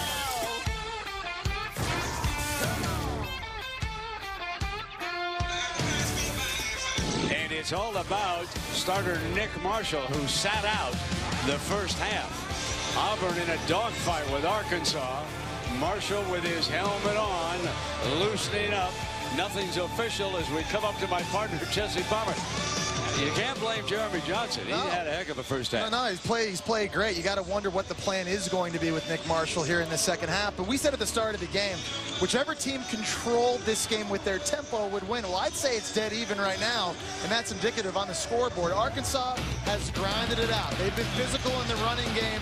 It doesn't matter whether it's been Corliss Marshall, whether it's been Alex Collins, whether it's been Jonathan Williams. They've gotten it done. They've controlled the tempo on their side of the football and really worn this Auburn defense down. On the flip side, as you mentioned, Jeremy Johnson offensively has done his part. They found some quick strike throws to Melvin Ray here on the touchdown, getting up to the line of scrimmage quickly, hitting tight ends. They're hitting Duke Williams out wide. They found a lot of their explosive plays, ironically, in the passing game. Over 300 yards of offense already for Auburn. We've got a dogfight right now. As you said, 21 all. Interesting to see what the plan's going to be for Auburn here in the second half. Remember, they do get the ball back first. Johnson, 12 of 16. Those 243 passing yards and a couple of touchdown tosses.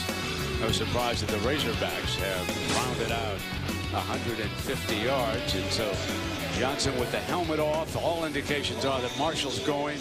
Auburn gets the football to start the second half. Remember, the Razorbacks took it to start the game, and Maria told us earlier in the first half, and now Jeremy is up with his helmet. Told us that Marshall had been over there on the bicycle earlier in the first half. And Maria, what did Brett Bielema have to say?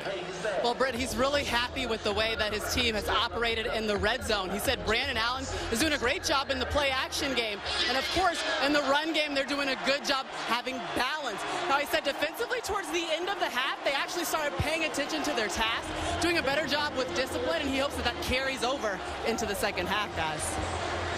Thanks, Maria. Lewis and Grant back deep. And Brent, I got to be honest, if I'm Gus Malzahn, I'm letting Jeremy Johnson go one more drive. He's played very well in that first half. See how they respond, see how they come out in the second half, see how your defense plays, I think, before making that decision. Of course, I make the decision based upon missing on 2 third and ones. Think you get those if you're Nick Marshall? We get good news on the clock. Okay. It's official. Really? It's working again. It's working again.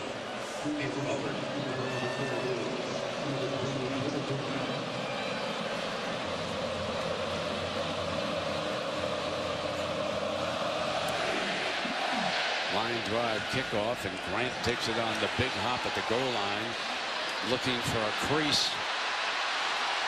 Got a fine block and breaks the daylight. But there are penalty flags galore. It was too fine a block.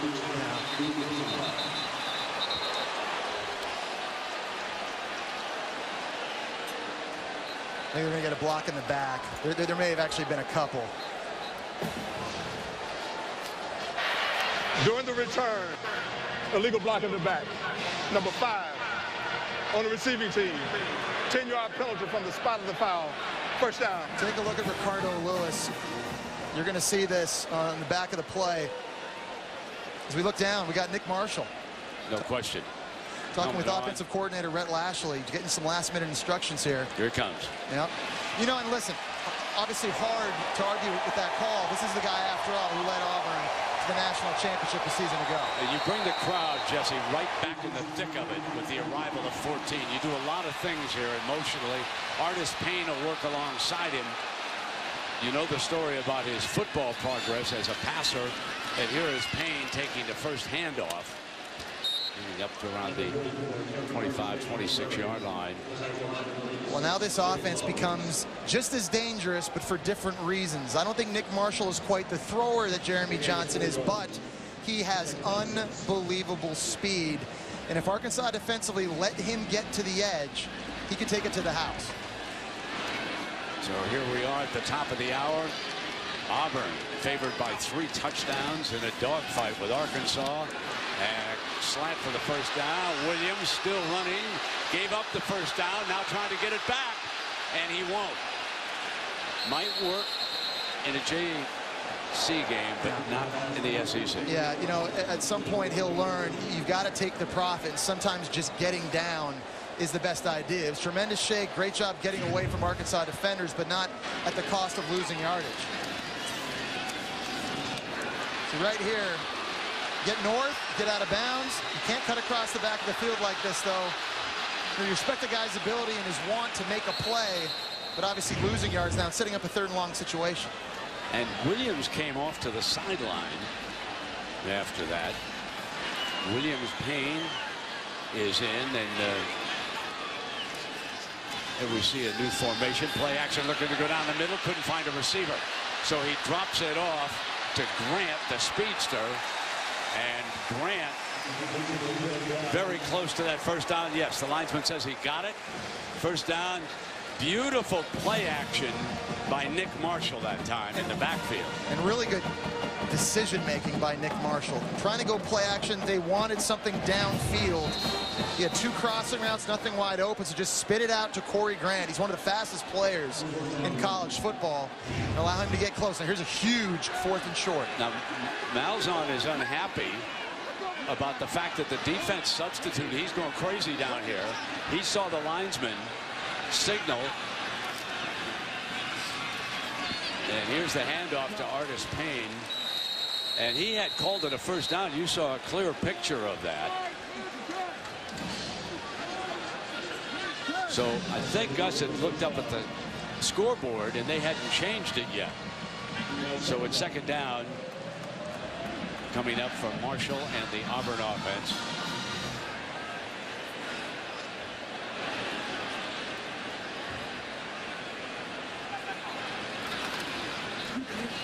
Marshall keeps it to the 40-yard line. It'll be 3rd and manageable. Carr with the stop. You know, he rushed for 1,068 yards last year, passed for 1,976, and accounted for 26 touchdowns. You know, and I don't think, Brent, people appreciate that he didn't play in spring practice last year, and he was kind of learning this offense on the fly against SEC competition. Really played his best football in the last 5 games of the season. That's why expectations are so high this year in year 2. From under center, going to throw on 3rd down, looking to go long, got a man open, and a great catch at the 32-yard line. Melvin Ray again. If you're an Auburn fan, you'll remember Melvin Ray had a long touchdown catch from Nick Marshall in the national title game against Florida State. Here, just doing a tremendous job showing you his own catch radius. Not the prettiest ball by Nick Marshall, thrown a little bit behind and high. How about the former minor league baseball player making a stab? 28 yards. Now the handoff across the 20-yard line is Artis Payne. And did you note that Marshall was trying to get out there as a lead blocker? What a great catch this is. Yeah, take a look at this again here. He looks like an outfielder plucking the ball out of space here at center field, over the wall. And now the crowd is booing because a Razorback is bent over. Turner, they think that the Razorbacks are stopping the clock, faking an injury. Bielema, meanwhile, sends about 3 or 4 different players on the field. You know, that has been a point of debate between these two coaching staffs. There's a lot of things to keep in mind. Gus Malzahn is an Arkansas native. Actually played there before he went to Anderson. There's that catch again, Jesse. Yeah, unbelievable. We've seen some nice catches from these Auburn receivers, but you know, getting back to your point, referees aren't going to make it a judgment call if players look injured. They are going to stop the game. Beautiful handoff, but the Razorbacks were not fooled on that play. And this will bring up a 2nd down and long. Now with Nick Marshall in the game now, it is incumbent that Arkansas up front in the defensive line, especially inside a defensive tackle, these guys have to find some penetration. They got to win their one-on-one matchups now that the running game is a bigger threat. So guys like Darius Philon, Tywan Johnson, Bijan Jackson, and DeMarcus Hodge have to play big here in the second half. Marshall keeps it all the way. Breaks for the end zone. Touchdown, Auburn.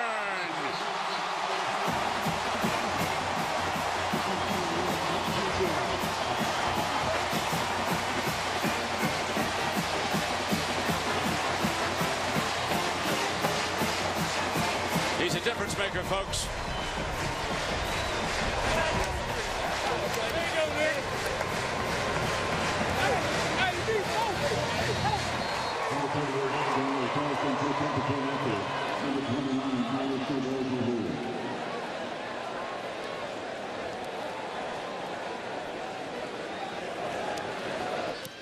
Carlson tacks on his 4th extra point of the game. 28-21 here with 10:42 remaining in the 3rd quarter. Watch as that play action zone read. Saw there was daylight, kept it, put it on the scoreboard. First drive of the season for Nick Marshall. Touchdown. People everywhere are finding delicious ways to yummify with 5-Hour Energy, like pomegranate 5-Hour and lemonade. Unbelievable. Grape 5-Hour and lemon lime soda. Amazing. Orange 5-Hour and club soda. Yum-tastic. Yum. Extra strength sour apple and cranberry juice. Yum. There are a million ways to yummify with 5-Hour Energy. Just grab your favorite beverage, open and pour. Get more yummification inspiration at 5houryummification.com. My name is Shirley, and this is my house, my hands, my equipment. And every morning I suit up and start from scratch, because there is no machine that makes a biscuit better than me. The made-from-scratch fried bologna and Velveeta biscuit. New at Hardee's. You're watching Dr. Pepper Road to the Championship, and last year's SEC winner Auburn has just gone up by 7. Alabama leads West Virginia by 10 in Atlanta. 5:11 remaining.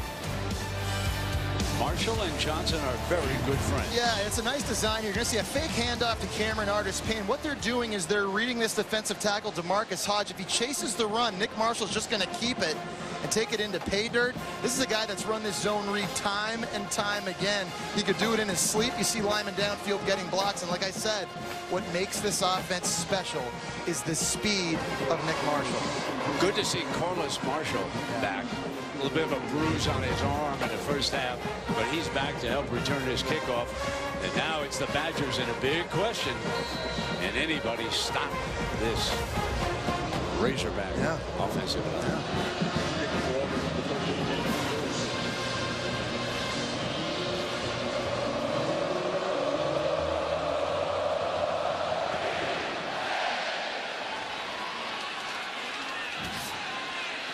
He'll take a knee. Marshall, it'll come out. Let's go to the studio now, and here's Dari Noka. Dari? Brent, keeping an eye on a couple of games. It is SEC now, brought to you by State Farm. Alabama, West Virginia tied up just 3, but Derrick Henry takes one in from 19. West Virginia has a field goal, 27-20 Bama. Todd Gurley a touchdown for Georgia to tie up Clemson at 7, guys.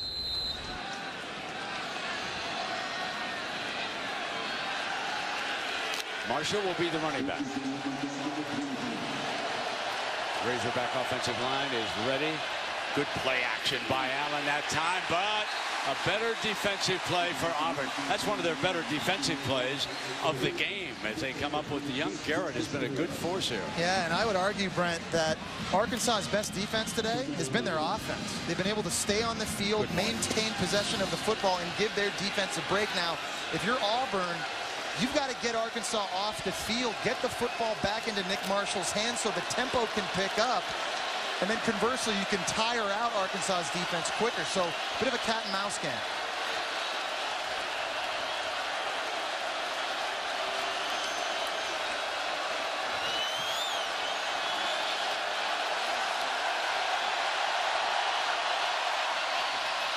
Straight back, underneath, slips a tackle. That's that fullback, Arins, Patrick Arins. Third and long coming up here. You know, and last year I would have said, oh God, this is trouble for Arkansas. Get the punt unit ready. There's no shot at completing this pass. But going back to how well Brandon Allen's handled this environment on the road and how accurate he's been with the tight ends they've got, wide receivers like Demetrius Wilson that weren't around last year, this is makeable. This offensive line giving him protection, you got to watch out. Demetrius Wilson up here in the slot again. Sorry, at the top of the screen. Williams, the running back. And it slipped through Wilson's hands. Did circle the right. Yeah, well, he's a good route runner. That was a nice job of Brandon Allen allowing his receiver an opportunity to get up. But you know what, Brent? We've now seen 2 big drops. Remember? We saw Keon Hatcher drop a go route early in the game that could have been a score, and now critical 3rd down. It's ironic to think the passing game has been what's betrayed Arkansas at times this year, because last year they didn't even have one. So that's a win for Auburn, getting the ball back into Nick Marshall. Unfortunately, now Arkansas's defense is thinking, oh boy, here we go. This is Bray from the 31. Breaks to the 45. Outstanding return to midfield. Marshall comes back out with half a field. This is not good for Arkansas. And there's an injured Razorback player.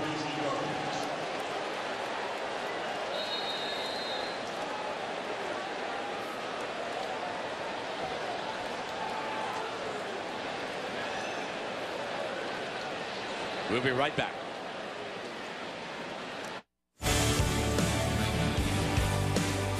Welcome back to SEC Network Primetime Football, presented by Dr. Pepper. Alan Daponio was the injured player for Arkansas. That's not good. He was a snapper, but he did walk off under his own power over on that side.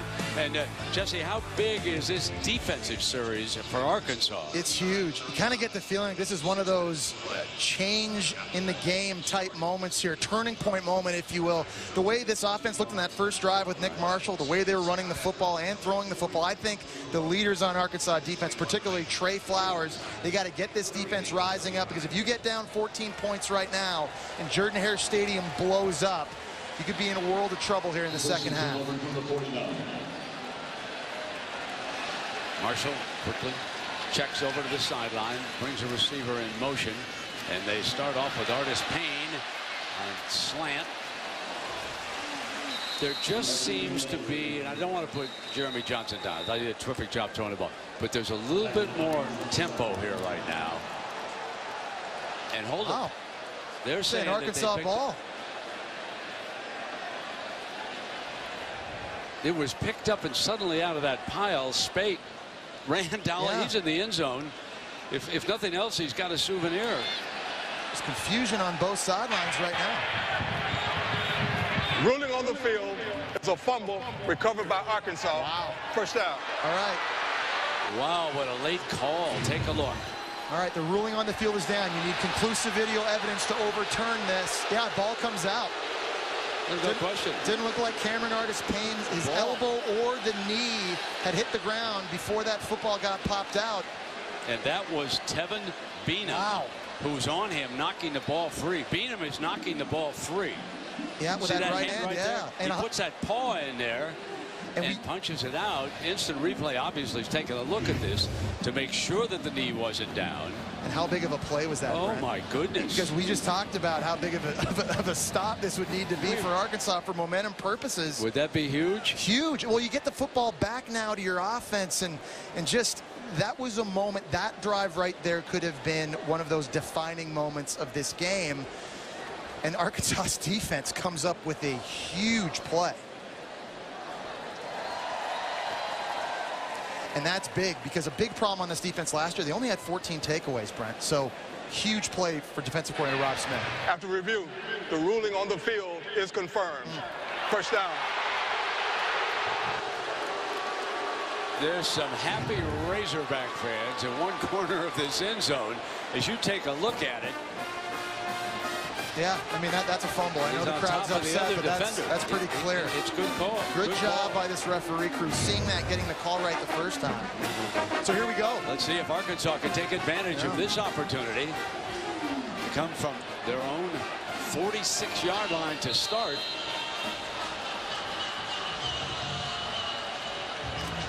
That's our first turnover of this football game. Alex Collins, he'll start as the running back. And he showed some burst in that first half. Behind the right side of that offensive line and picking up a couple of yards. What I was really impressed in the first half with Arkansas was their ability to finish drives. It wasn't like last year where they went 10, 12, 14 plays and came away with no points. In the first half, they had 6 drives and 3 touchdowns. Now, you're asking a lot of your team to have to execute at such a high level in order to keep the football that long and play very smart football. No penalties, no turnovers, and right now they have to eliminate the drops. They got to stay sharp here in the second half.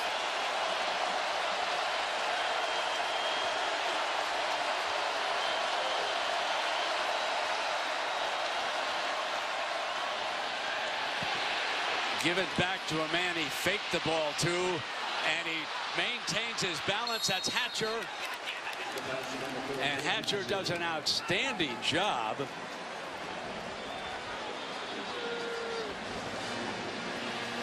And Arkansas here wanted to take a shot. There was nobody deep. This was a great play call by offensive coordinator Jim Chaney. And I think Brandon Allen was going to take a shot at the post to Demetrius Wilson, but threw the ball in duress. Got it to Keon Hatcher, who had a great play, tight-roping the sidelines. That was impressive. Razorbacks with a first down at the Tiger 34.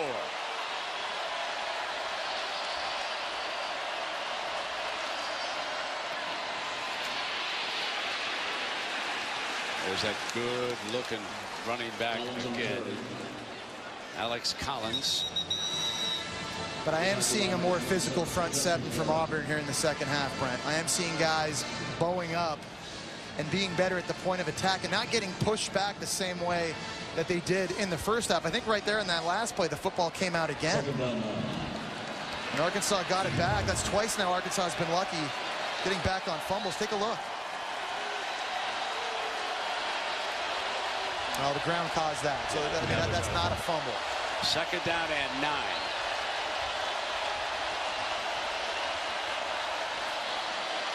Play action, pressure, under duress. Allen gets it off. This will bring up a third down. Derby, the receiver. And let's check in with Dari Noga. Dari. The play gains 5 yards. Third down 4.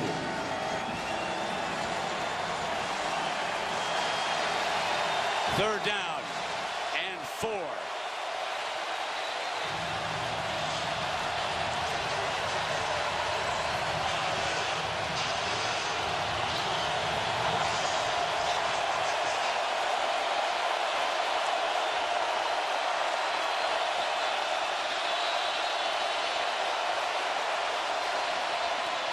Collins.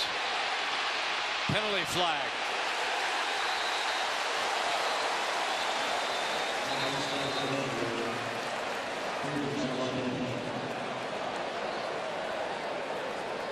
I think this is going to be on the fullback, Patrick Arends. Holding. Offense, number 40. That penalty is refused. It's up to the players, a 4th down. Yeah, the fullback got a lot of jersey. I thought he almost maybe even grabbed the face mask of the defender. You'll see him right here, number 40 at the top of your screen. He's kind of got his jersey, he's got his jersey around his face mask. That's why it looked like a face mask to me, but how about a big stop there by Auburn defensively? Auburn has some of their defensive starters on the field. His 4th down is at the 34-yard line. He dropped one down inside, and he does it again. Touched around the 10-yard line. He's going to be spotted, it looks like. Right there, very close to the 10-yard line. Auburn football with the lead when you come back.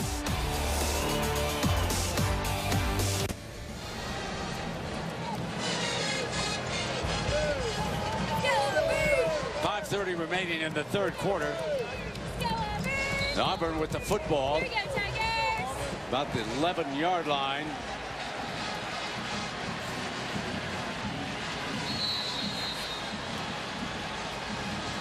Nick Marshall taking over here at the start of the 2nd half. And they go to the Wildcat formation. Well, that is Bray, and he will hand it off on the direct snap, and he gives it to Grant. Grant trying to get an edge. So the Wildcat breaks big. And this looks a lot like last year's running game. I know earlier I said I questioned whether or not Corey Grant could run between the tackles. We haven't seen him have to do it very often tonight. Again, one of the fastest players. There's so many different ways this running game can get you. They've got Nick Marshall, all these different running backs. You've got receivers like Ricardo Lewis and different guys that can tote the rock as well. It's tough. Williams, incidentally, back on the field. He's off to the quarterback's left in a slot look.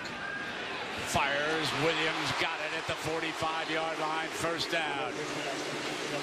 One thing we'll keep our eye on with Nick Marshall is improved passing this year. Last year oftentimes was very off balance. They say he's done a better job with his feet through camp. Looked pretty good right there. Tempo now. Run to the 50, stopped by Spake. We're talking about here, Brent, looking at Nick Marshall's base. Look waist down here on this throw, how his feet are underneath him, takes a nice stride, his weight's back, he transfers it beautifully. That wasn't always the case last year. Sometimes was overstriding, wasn't stepping the right way with that front plant foot. So something to watch. This passing game could be a lot better this season with Nick Marshall now in year 2 with better mechanics. A couple of tight ends. Marshall keeps it, and he's thrown down at the 45. Great play by Winston.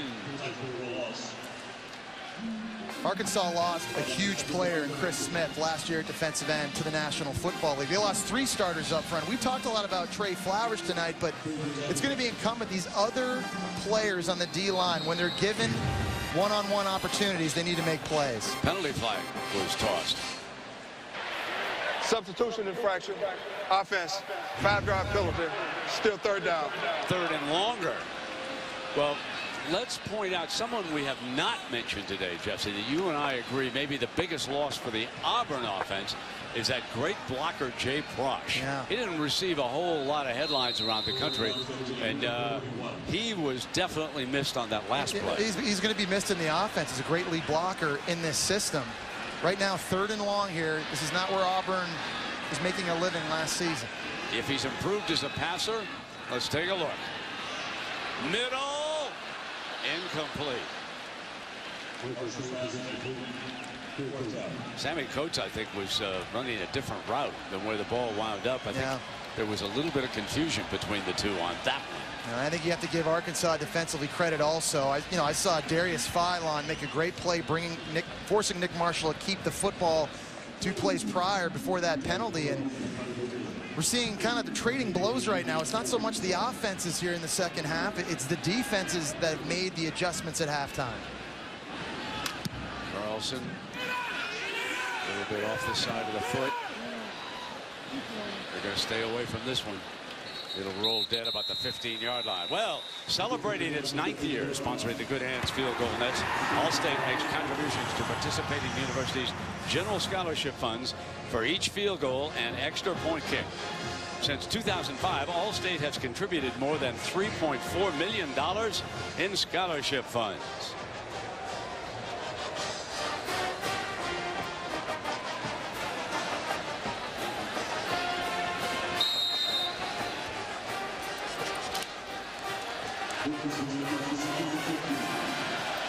First down now, the toss play. Toss sweep with Marshall. Picked up a couple of yards on that first down. Auburn again, they just answered the bell at the line of scrimmage. They're rotating a lot of different guys in right now. They're putting a lot of bodies right up front and still challenging Brandon Allen to make a throw to the perimeter of the field. So there's a lot of pressure right now on this Auburn secondary. If they're one-on-one outside, they're going to have to step up and make a play. Tight end Henry has returned to the Arkansas sideline, but not Williams. Second down for Brandon.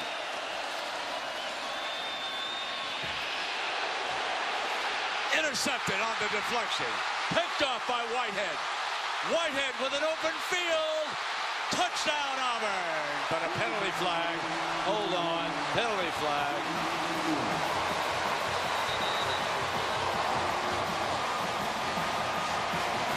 I think you're going to see here Mr. Threese made an impact on this play. Yeah, no doubt. Got back to Brandon Allen, and he hit him as he was throwing it. Just popped the ball up into the air. Tremendous play by Jermaine Whitehead. And a convoy block by Matrevis Adams. After the change of possession, there was a personal foul, blocking below the waist on 76 on the offense. His decline. The result of the play is a touchdown. That's big Skipper. Yeah, and the rule is after a change of possession, nobody can block below the waist. So that's actually on Arkansas. That's by their big left tackle, Dan Skipper. It's a good call. The touchdown stands. Go back and watch this again, Brent. Here's your guy, Robinson Threese. You see number 37, or 27, sorry, just kind of fighting through the line of scrimmage. That's a tremendous effort to get home to the quarterback, forcing the errant throw. Nice job blocking out in front by Montravius Adams. All 306 pounds of him. And now it's difficult for the Razorbacks. Now they trail by 2:39. So both, and especially the defense for Auburn, has changed the tune here in the second half. Yeah, they really have, and they've matched the physicality, and that's what they thought they were going to be at the start of the season with bigger bodies up front.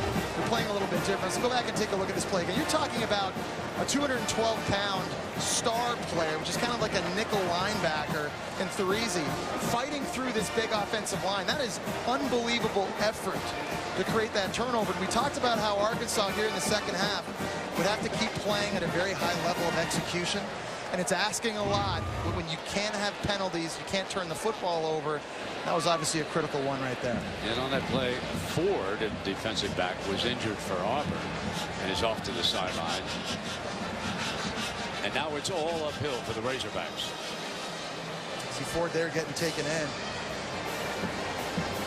I think it's hot out here, Brent, isn't it? We've seen a lot of guys kind of, take that walk into the locker room on both sides of the field. It is muggy. I mean, welcome to football in the SEC in late August. Well, there's the Auburn Tigers hitting that 35-point mark. And Maria, how about you? You've been able to stay cool down there? Well, Brent, it is pretty warm, but the sun did finally go down. But I have seen a lot of players asking to get stretched out by the training staff. I also saw Sammy Coates asking for extra Gatorades. They were giving him a salt tablet on the sideline.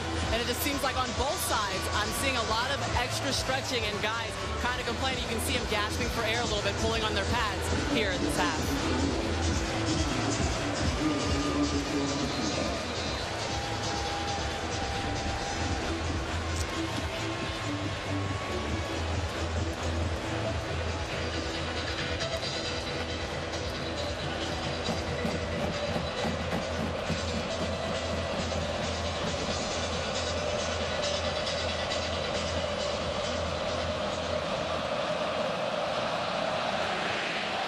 Great kickoff. He didn't even need the rare air of Colorado, folks. I think he kicked it from the 50. Got that penalty. That penalty helps. Yeah. I wanted to give him full credit. No, he's got a good leg. Won't take that away from him. So where's that one going? The upper deck? Well, now you've got to answer the bell now if you're Brandon Allen in Arkansas again. You can get back to doing what you need to do, but I think, you know, at some point on that sideline, this coaching staff needed to get in the face of this offensive line from Arkansas and say, guys, we need to get back in control of the line of scrimmage and reestablish that. Collins is the running back for the Razorbacks. Yeah, they have turned this game completely around. Coach Johnson, an old-time defensive coordinator, has made the adjustments that he needed to here in the second half. And might just have been a little bit of tongue lashing going on here. Pick it up a little bit. And here's Angelo Blackson. He's a defensive tackle. Very, very. Look at number 98. Take on number 65. Mitch Smothers, the center. Just beats him one-on-one, getting the penetration into the backfield. Might have questioned their manhood a little bit. Yeah. You know, I think I took that personally. That was embarrassing, what happened in the first half. Second down and 11, and there's a penalty flag.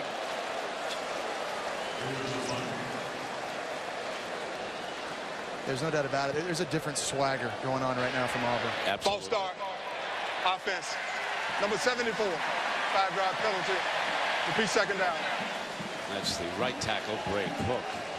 And, you know, penalties were not a problem last year under Brett Bielema. They only averaged 4 a game. That was best in the SEC. It's never been a problem for him.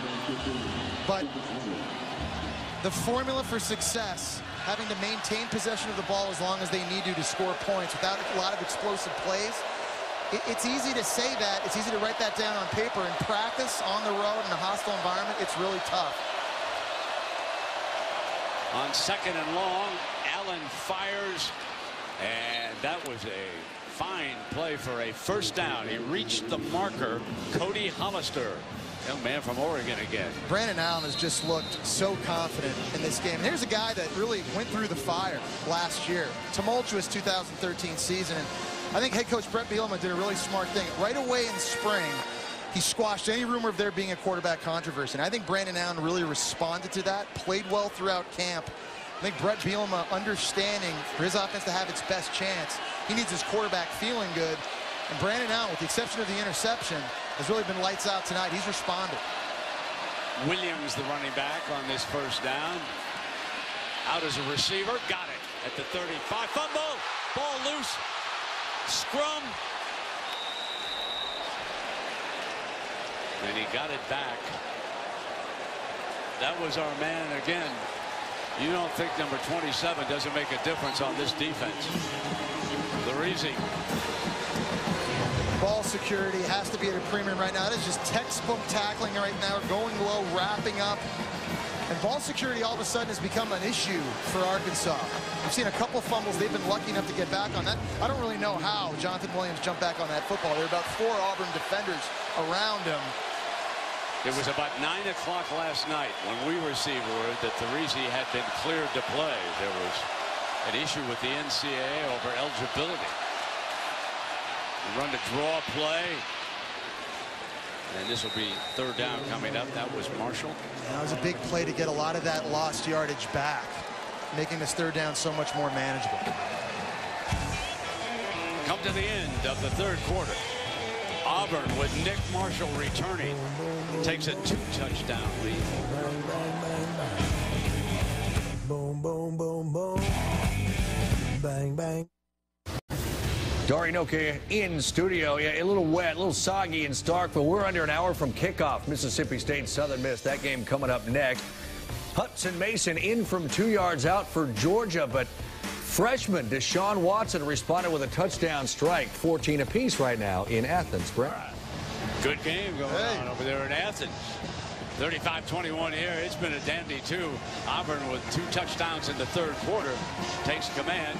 And for Arkansas, here's a third down, and it's a mighty big one. Another opportunity for Brandon Allen to kind of show his leadership and his poise here. He's made a lot of big throws today. He's looked very, very comfortable throwing the football with conviction. This is obviously a monster down for their starting quarterback. In trouble. Forced to punt. A complete turnaround in the second half by the Auburn D.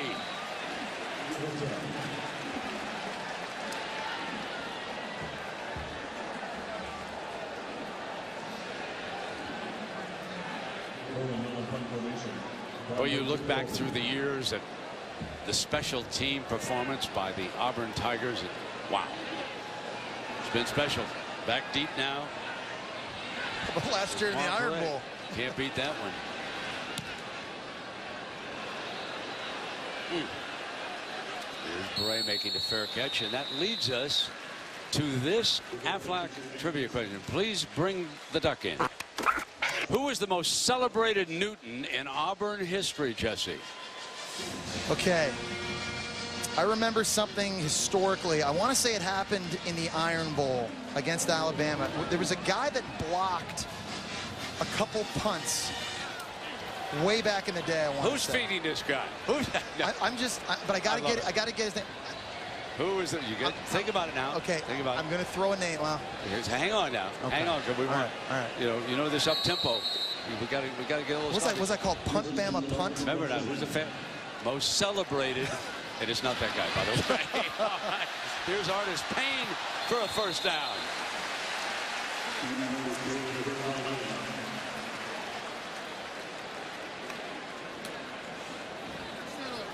We'll stick right here. You still got me thinking. Oh, yeah. I'm trying to get that first name. I'm assuming it's a Newton. I can hear some Auburn fans. Okay. Outside the room right now, pulling their conscience. Okay, well, I'm going to go with Newton as the last name. Okay. I'm starting there. I'm just going with it. I don't know. I'm just going to go with that. That's a pretty good guess. Who's the most celebrated Newton? Here we go. Hand it off, and Payne breaks free. Busts a tackle. Crosses midfield. And this is what we haven't seen so far with Auburn offensively. It's been explosive plays in the run game. But all of a sudden, this offensive line now in the fourth quarter starting to get a little bit more push up front. 28-yard gain. Marshall keeps it. Dances. Turns a loss into a gain. How many times did he do that last year, Brent? How many times did defenses have position on him? People, forget sometimes. Remember, he went to Georgia and was a cornerback. And that's the kind of speed he has. And in space, he's very, very dangerous. Take a look at the rushing yards here in the second half already. It's been a different story. Both these teams. Big part of that, a Heisman candidate back at quarterback.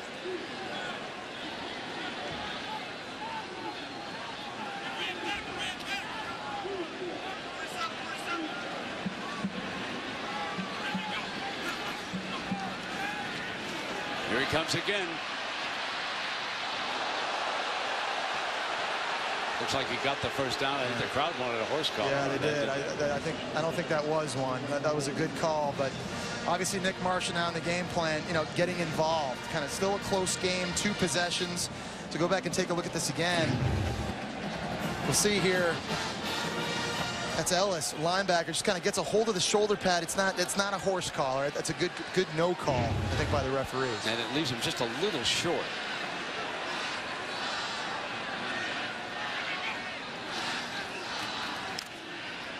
Pick it up easily, and they're down to the 35-yard line. Artis Payne. That zone read play has so much more effect when Nick Marshall's in the game, doesn't it? Because defenses really have to honor him that he might keep the football. And you can just see there's a little bit more hesitation when they're running that play now than when they were with Jeremy Johnson. Yeah, Gus's offense demands a mobile quarterback. You forget that Cam Newton, he was a heck of a runner. That year they won the national championship, and Malzahn, of course, was the offensive coordinator. Native of Arkansas, went to school there before Henderson State. Was the offensive coordinator at Arkansas before timeout is called by Gus. He was the offensive coordinator at Arkansas for a year before he went to Tulsa. Timeout. Auburn. First timeout in the second half. So we'll take a break, and then time will be up for Jesse. Someone give me an almanac. Time's up, Jesse Palmer. I know it. he has the same first name as my dad. It's Bill Newton. That's right. Yeah, baby. 2 for 2. This became punt, Bama punt in the 1972 Iron Bowl. Alabama up by 16 points, 16-0, and Newton stormed through and blocked 2 Alabama punts. And Auburn struck from behind 17-16. Of course, one of the cries around this town now is kick, Bama kick. That's right. Well, first down at 10. And I'm going to show you something you don't know about that after this play. Okay? I like when you educate me, Brian. You know, I get that every day. I'm impressed you got a good sense of history, though, young man. All right, here we go. Marshall fires in zone. Incomplete. Sammy Goetz.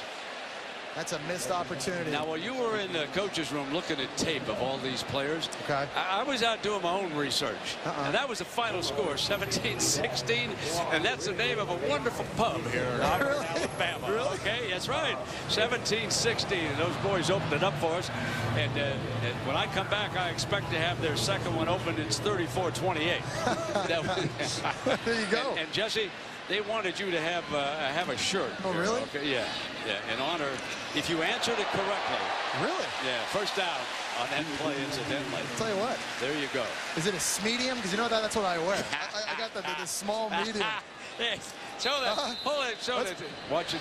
We'll watch this play now. First down and 10. Marshall going to get thrown down for a loss. I'll tell you what.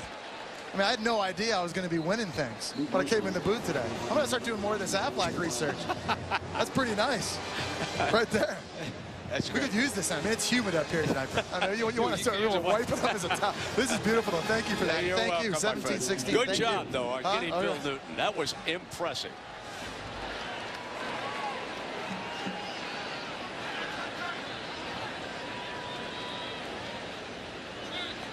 Second down and 15.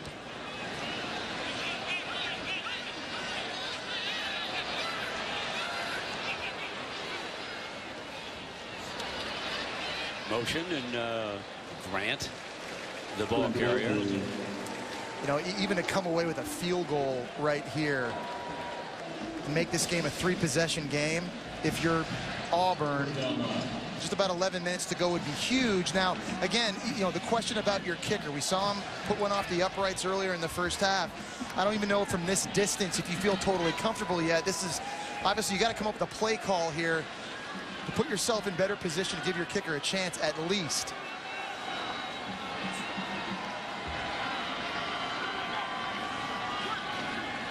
Marshall sacked at the 29-yard line by Johnson. Yeah, I've been impressed with Arkansas up front. That was my biggest question mark about them coming into this game, was inexperience and maybe lack of depth on the defensive line. And as we know, the SEC, it's a line of scrimmage league. You've got to be good at that position. There have been a lot of new faces for Arkansas here playing today. We've seen a lot of different guys make plays. Tywan Johnson, undersized defensive tackle. 255 making that stop. Well, here comes a 45-yard attempt. And remember that Daniel Carlson missed one at the end of the first half. That was a 41-yarder. This one's good.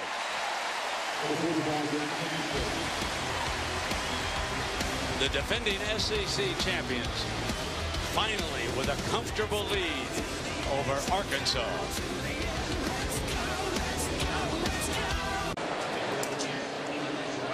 Well, with 9:55 remaining, there was a lightning strike within 8 miles of the stadium, and under rule, this is automatic. Both teams will go back to the locker room, and it's a mandatory half-hour break. So Brett Bielema and the Auburn Tigers will file off the field. We've had thunderstorms in the area earlier today. In fact, there was a shower that passed through here, but that was not accompanied by lightning.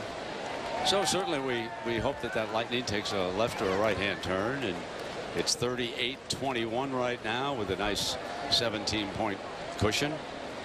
And of course, one of the things about the SEC network is you've got Dari Noka always on call, right? I'm gonna put him to work, Brad. You ready? Right. You about ready?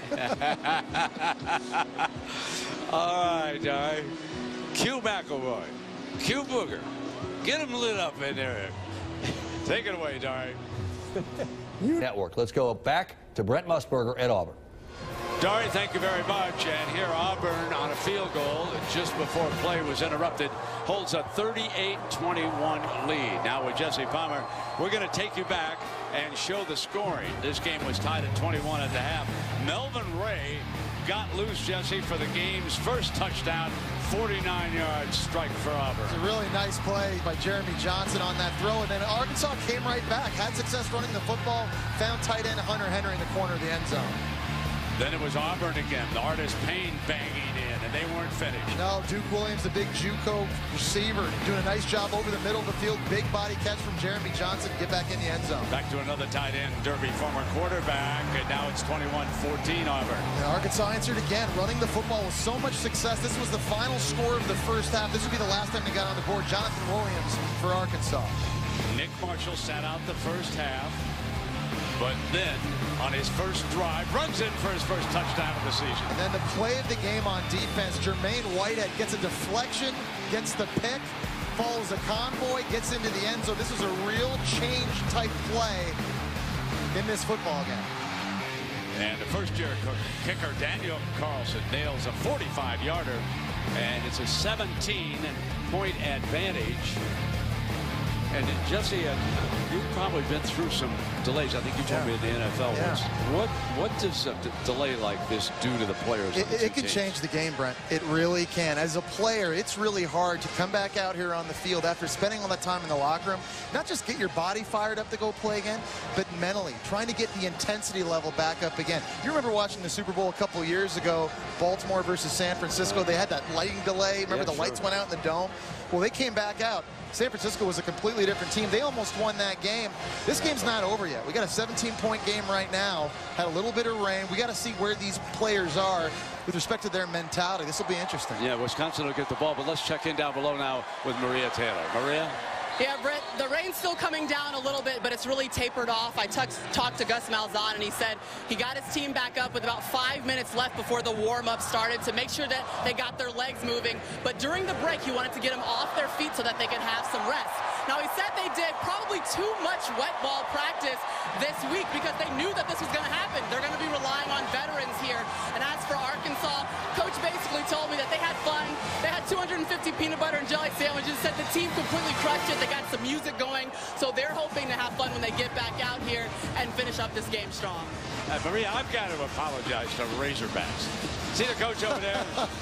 Bielma, I can't get the Badgers of Wisconsin out of my head. Yeah, I know where you're going. Well, they were running like them earlier. I apologize to everybody. Great state of Arkansas. So the Razorbacks will get the ball, and let's see what they can do with it.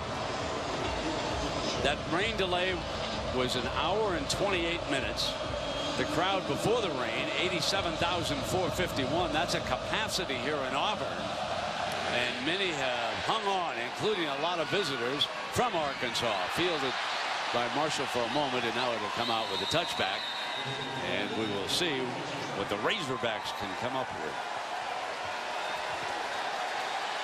So here comes Brandon Allen, and a young man who was slowed by a shoulder injury a year ago. And Jesse, I think you've been impressed with him. Yeah, I really have. He's come out, showed tremendous poise, looked a lot more confidence. He's made some great throws and really had 2 key drops in that first half. Otherwise, those numbers could be better than they are right now. He's going to need some help, though. He needs this offensive line to reestablish the line of scrimmage again. Almost 10 minutes to go in this game. Arkansas, by no means, needs to stop running the football. Well, let's see what that big Arkansas offensive line could do. They were mighty impressive in the first half. And a ball on the ground. Flag comes out. False start. Offense, number 85. 5-yard penalty. I think it was just because of the wet ball, right? Yeah, and Brent, I think ball security right now in a lot of different facets is going to be key. Take a look here at the shotgun snap. You got the center, Smothers. The ball just slips out of his hand right there. Yeah, there's no question. And we saw the guy in the opening kick here also drop the ball in the end zone. You got Brandon Allen at quarterback now wearing a glove on his throwing hand. So these new conditions, this changes a little bit for a lot of people in this game. Smothers back over the ball on 1st and 15. Swings it out to Marshall. Marshall with a good run down the near side. I think this Auburn defense in the second half looked a lot more physical at the point of attack. I think they also did a much better job tackling. They have to pick that intensity back up now. Continue what they've been doing. Remember, they hadn't allowed Arkansas to score so far in the second half. Deflected, incomplete movement. And that was deflected by Ladarius Owens, number 10. There's been better play up front, better penetration in the run game. They've also done a better job getting a pass rush and getting in the face of Brandon Allen. That's where I've seen the biggest difference in Auburn defensively here in the second half. Ladarius Owens, a guy who started a lot of games last season, fought a bit of a right foot injury throughout the preseason camp. Good to see him doing well on the field. Third and short and right straight ahead is Allen for Arkansas to pick up that first down. 9.5 minutes. A scoring drive here would be huge for the Razorbacks. And all that momentum that Auburn had been building before, getting that field goal right before we had that weather delay, making it a 17-point game. It kind of felt like after that pick six, it was working in favor of Auburn. And you never know what's going to happen when these players come back out of the tunnel after that long weather delay.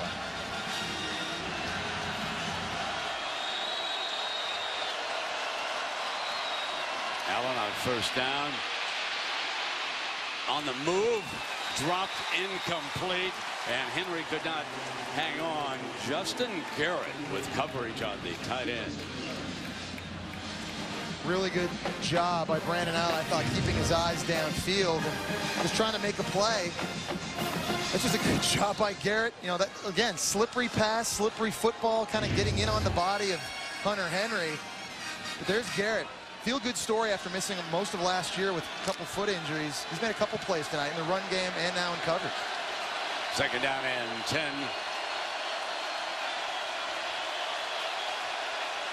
Brandon Allen for the Razorbacks. Straight back. Dumps it off over the middle. No first down. Stopped at the 40-yard line. And that was Jonathan Mincy making the stop on Wilson. Oh, it's interesting play calling a little bit here, Brent. Arkansas kind of abandoning the running game. A lot of shotgun formations, trying to throw the football. They're obviously confident in Brandon Allen's ability, how he's managed this game right now. Now remember, Demetrius Wilson, bottom of the screen. And the Razorbacks get it? No. Sacked back at the 30, and that was McKenzie. Casanova McKenzie, and he's perhaps their best edge rusher. And he normally plays middle linebacker. When they get in these passing situations, they want to get him involved. We talked about them wanting to get bigger on the defensive line using tackles. You'll see him right here on the right side of the screen, number 8. That's a guy that's 6'3", 250 pounds, that can absolutely fly. One of the better athletes playing in the SEC, coming up with a big sack. Yeah, -7. They move him from that Mike linebacker spot up to that rush in, and he was devastating. Bray is back for this punt.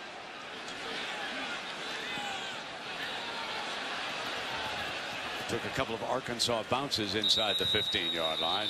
So let's take a break. Now the Razorbacks couldn't do anything with their first possession after the rain delay. 8 minutes remaining in the fourth quarter. SEC Network College Football is presented by Dr. Pepper, always one of a kind. It's 38-21 here in Auburn. Maria, you have 13 seconds.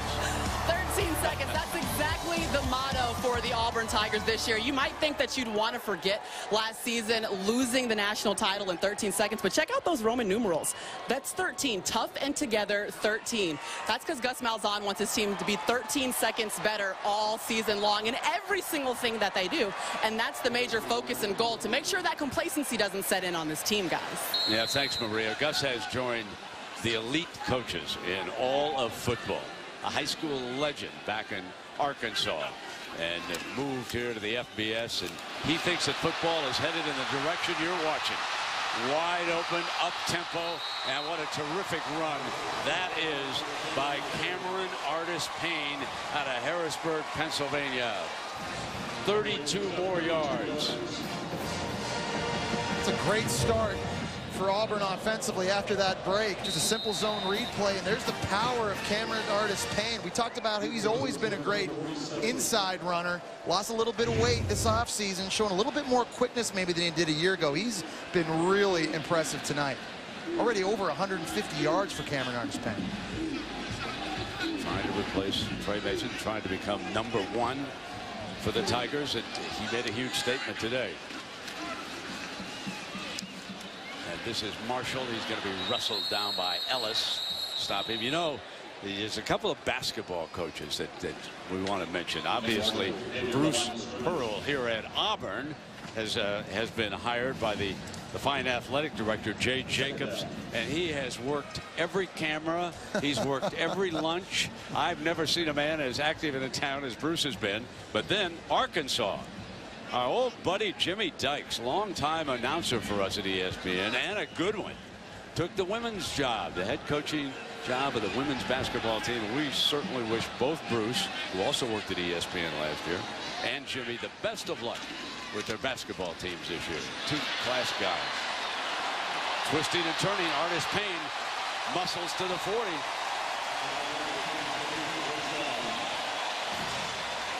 Now, reminder now that Southern Miss and Mississippi State can be seen on the SEC Network alternate channel. Check local listings or go to the SECnetwork.com/channel to find the channel number in your area. Game available on Watch ESPN. Interesting thing here, Brent. Auburn has slowed the tempo way down. They're trying to milk the clock. This is not what we're accustomed to seeing from them. Taking their time. They're getting chunky yardage right now, trying to close this game out. 17-point lead down towards 6 minutes. Two conference games this week. Already Texas A&M, a winner over South Carolina, and now Auburn trying to beat Arkansas. Artis Payne again. He's been a workhorse. Yeah, served him well. Yeah, he sure has. You know, just talking about Gus Malzahn, I'm really impressed. And you see an Arkansas player here down. That's Darius Philon. That's a big-time player, freshman All-American up front for Arkansas. Yeah, let's talk a little Gus here while we've got a moment. He's changed things completely in the SEC with this attack. No, he has. You know what the thing I like about him is he's always been able to adapt offensively. I know when people think Auburn offense and Malzahn offense, they think about this Nick Marshall run-heavy offense, but it wasn't always the case. Remember Chris Todd at quarterback? Sure. 2009? Under Gus Malzahn as his coordinator, he broke the school record for passing touchdowns in a season. Next year after that came Cam Newton and more quarterback running. The year after that, they threw it more with Barrett Trotter and Clint Mosley. And, of course, we've seen in this game two completely different offenses in the first half with Jeremy Johnson and now Nick Marshall in the second half. Good coaches are able to adapt to the players they have, whether it's changing tempo, whether it's changing scheme. He's unbelievable. I'm going to use a line, and I'm not trying to demean anything, but 22 years ago, this young man was scraping out a living, and I mean just a living, as a coach. You know, living with he and his wife in a trailer, and he'd stay up at night, and he'd diagram these plays, and he just stayed with it, and he got an opportunity. And it's been wonderful to watch. But he's always been a winner, no matter where he's been. He started in the high school ranks, as you're talking about, back at Arkansas. But about half the time he won championships. Well, yeah, you're right. 7 of the 14 years he was a high school coach. He was either playing in or for the state championship. 6 of the 8 years he's been a college coach, not even a head coach. They played or won a conference title. It's amazing. Artis Payne is stopped at the line of scrimmage that time by the Razorbacks.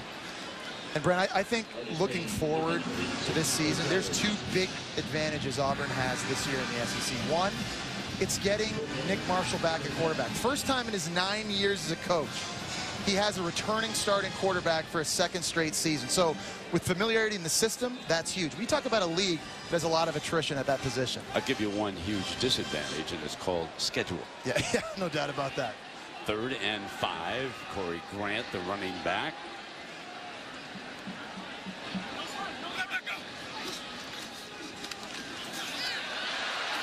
On the delay, picks up the first down. But Brent, you know another advantage he has? He was able to keep his staff together. Yes. There was only 4 teams in the SEC that could do that. And you talk about players understanding their respective systems on offense and defense for a second year. You look at Alabama with Lane Kiffin, new coordinator. Florida with Kurt Roper, new coordinator. Jeremy Pruitt in Georgia, new coordinator on defense. And even Rob Smith here at Arkansas, new defensive coordinator. It's a huge advantage Auburn has because of him, Nick Marshall being back year 2, and because Gus Malzahn was somehow able to keep an SEC championship staff together. That plays big for Auburn. And you're right, Brent, that schedule is ridiculous. Handoff on that read option.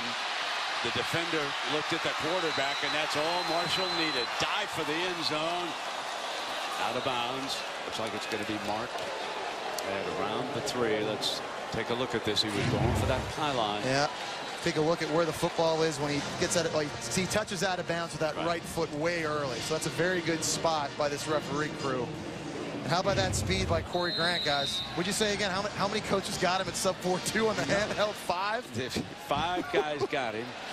It's amazing. He broke 4.5 back to back. You know, that's the kind of speed that the youngin has at 4.19 and 4.14. We try to get him a touchdown. Muscling. Got it. Wow. Well, kudos to Gus Malzahn for keeping his team's head in the game during that weather delay. Defense gets a stop, gets the ball back. Offense marches down the field and scores. And that's a nice little, that's a little bit of an exclamation point, I think, for Corey Grant. Big question for him. Running between the tackles, that's a pretty powerful run right there. Extra point will make that a 24-point cushion. Alabama won today, but only by 10.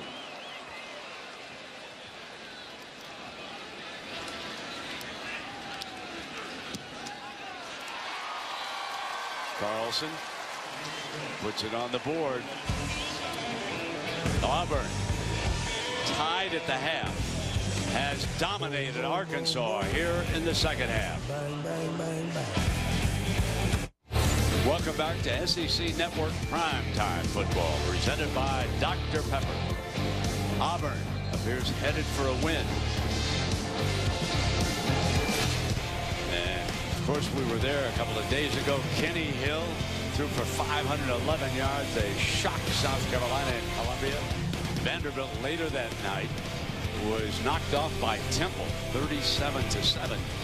And Jesse, how about the Tide struggling a little bit against West Virginia? Yeah, pass defense, major question marks there. But I was impressed watching Blake Sims in his first start at quarterback.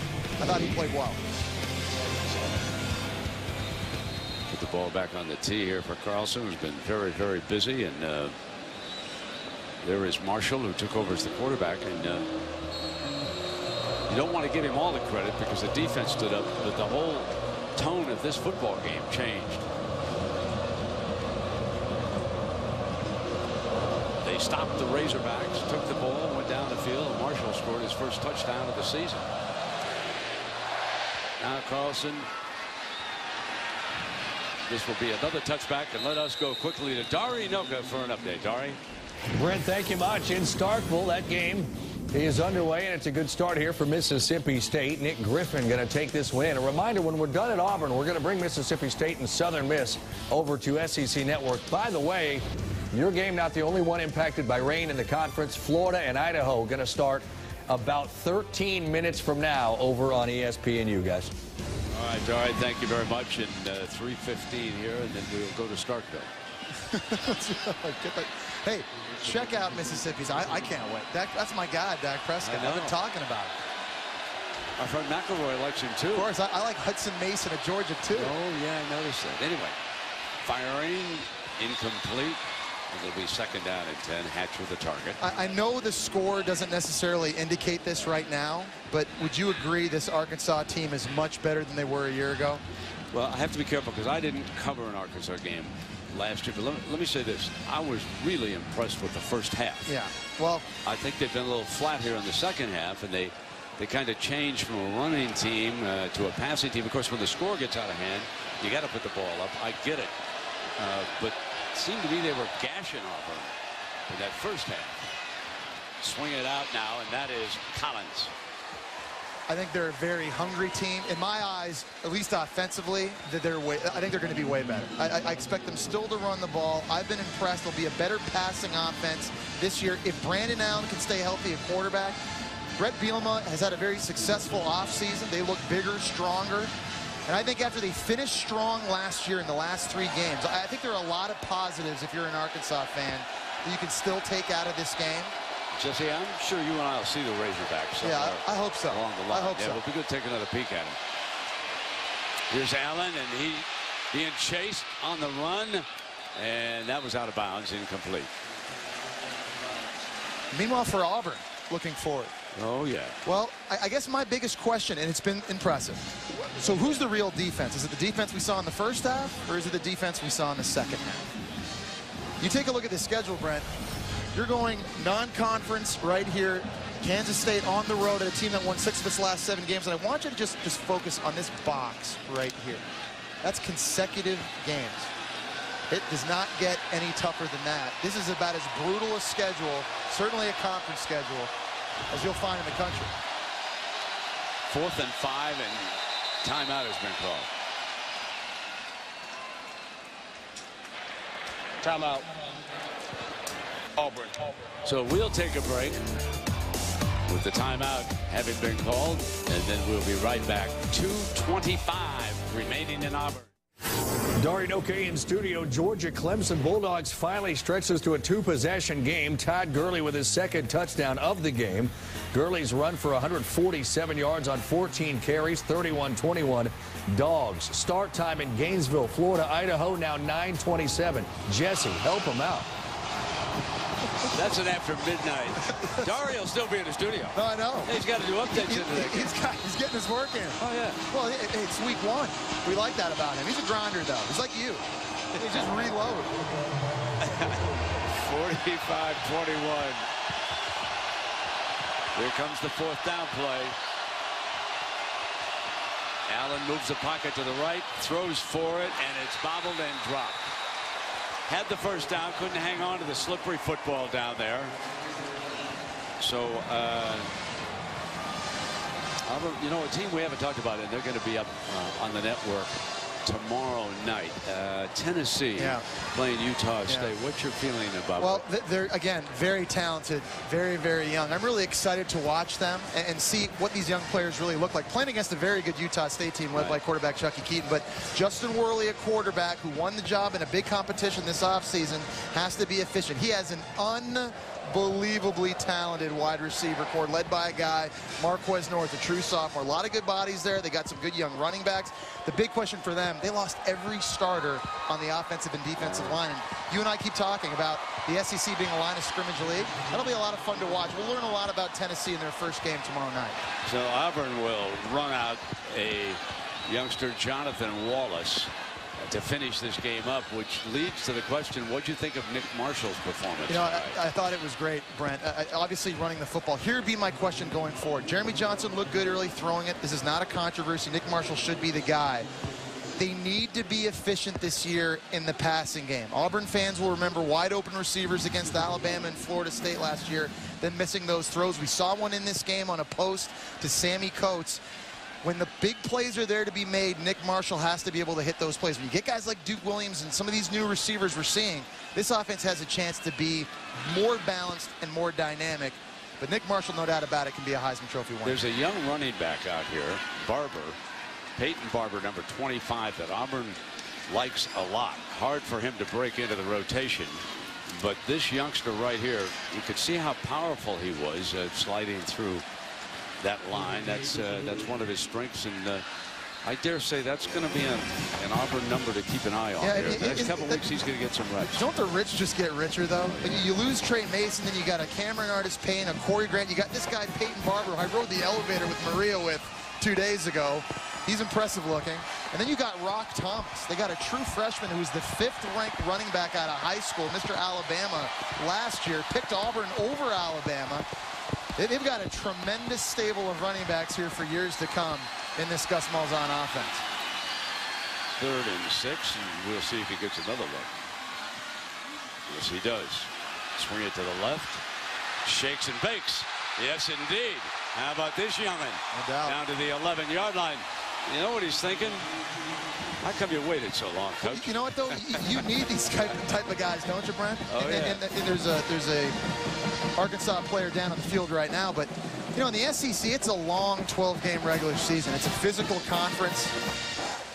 It's great that these young guys now get reps early in the season. They're going to have to rely. They may very well need to rely on a Peyton Barber down the stretch.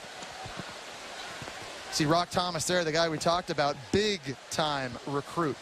Reminds this coaching staff a little bit of Michael Dyer, who you remember. Remember the MVP of the 2000, absolutely. the national title game against Oregon, the end of the 2010 season. So They have a plethora, I think you would say, of running backs here at Auburn. And, you know, I think that's, you know, you reap the rewards of your own success. You start winning SEC championships, and you see the impact that has on recruiting and on getting guys like Rock Thomas, getting JUCO transfers like Duke Williams, some of these other players that have made an impact in this game.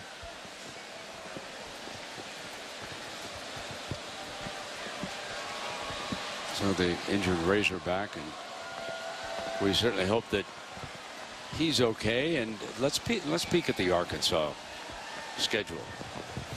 See what's at Nicholls State, and then they, you know, Lubbock. That could be a little tricky to get Northern Illinois at home, and who's won four straight years of 11 or more games. And then you look at that conference schedule, 7 of their 8 opponents, Brent, were in the preseason top 25. I actually think you could make an argument that that's the toughest schedule in the country. We just talked about how bad Auburn's was. At Texas Tech, Jerry World, and then you get Northern Illinois. No Jordan Lynch, I get it, but they were winning before Jordan Lynch. So Brett Bielema, him and his team, they've got their work cut out for them, but I'm confident watching what I've seen tonight. They're going to surprise some people. They're going to get more wins than a year ago. He's got this program, I think, headed in the right direction.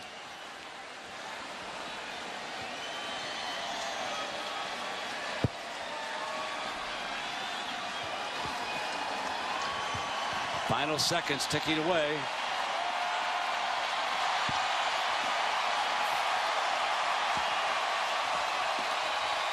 Auburn, the defending SEC champion, opens with a win at home over Arkansas, 45-21. Arkansas is shut out in the second half. You know, and I think it was impressive. The second half really is, I think, what you walk away with the way the defense played, how they became more physical, kind of grew up before your eyes a little bit, and obviously the offense still very potent with Nick Marshall under center, or with Jeremy Johnson under center. Trey Mason gone, Cameron Artis-Payne, Corey Grant both put in good work today here. It'll be interesting. Well, Allen for Arkansas was 18 of 31 for 175. Johnson, who pitched the first half for the Tigers, was 12 of 16 for 243 and 2 touchdowns. And Marshall, in the second half, threw only 6 times, 4 of 6 for 50 yards and 1 touchdown. He also ran for a touchdown, 8 carries and 19 yards. We had a 1 hour and 28-minute lightning delay, but that'll do it. Now we are going to send you to Starkville. David Neal and Andre Ware.